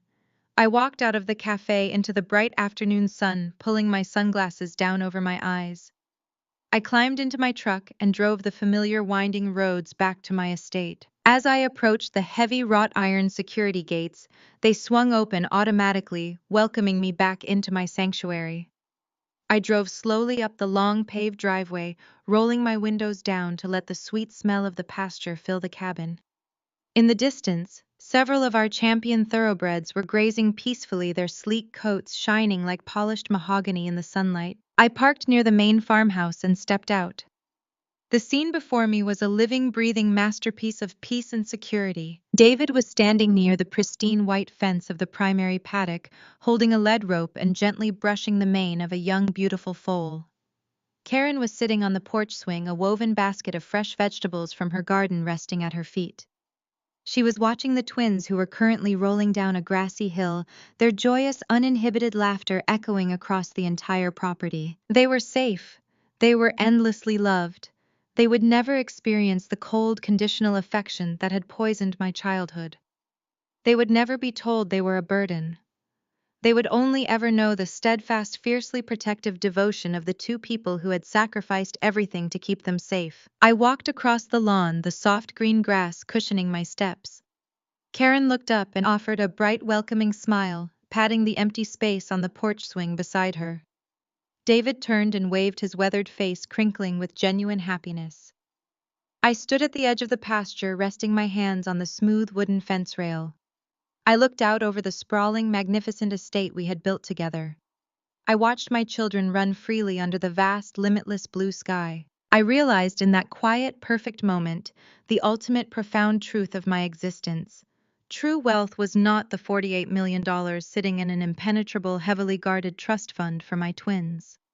It was not the $40 million that had permanently secured David and Karen golden years. It was not the elite breeding facility, or the sprawling acreage, or the lucrative corporate contracts. True wealth was the absolute, unapologetic freedom to walk away from those who do not know your worth. It was the power to draw a hard, permanent line in the sand and refuse to be victimized by toxic expectations. It was the beautiful, hard-won ability to protect the chosen family who shielded you from the storm when you had absolutely nothing left to offer them but your heart. I took a deep breath, filling my lungs with the clean, sweet air of my own personal paradise. I was finally, completely and irrevocably home. 1 year later, the air on my estate feels even sweeter. David and Karen are currently watching my twins chase butterflies across the lush green pastures of our new world-class boutique breeding facility. They are finally enjoying the luxurious, stress-free retirement they always deserved. Earlier this morning, I met a former client for coffee in the city. Between sips of espresso, she casually mentioned the spectacular downfall of the Wilson family. Howard and Beverly were forced to sell their heavily mortgaged estate just to cover Brittany and Derek crushing bankruptcy. In the process, they lost their precious country club memberships and every single high society friend they ever claimed to have. They traded their daughter for status and ended up with absolutely nothing. Looking out over my new pasture as my twins laugh and play in the warm sun, I realize the ultimate truth about what it means to be rich. True wealth is not the millions sitting in my bank accounts or the elite contracts keeping this farm running. True wealth is the absolute freedom to walk away from those who refuse to see your worth. It is the unyielding power to protect the chosen family who shielded you from the storm when you had nothing to offer them but your presence. We are taught to bleed ourselves dry for the sake of blood relations, but loyalty should never be a one-way street paved with abuse. You have the right to sever the ties that bind you to toxic expectations. Share your experiences in the comments below. Let me know how you found the strength to choose your own peace over toxic family demands. If my journey resonated with you, please hit the like button and subscribe for more stories about claiming your worth and building a life on your own terms. Remember, your peace is your most valuable asset, and you are always allowed to protect it.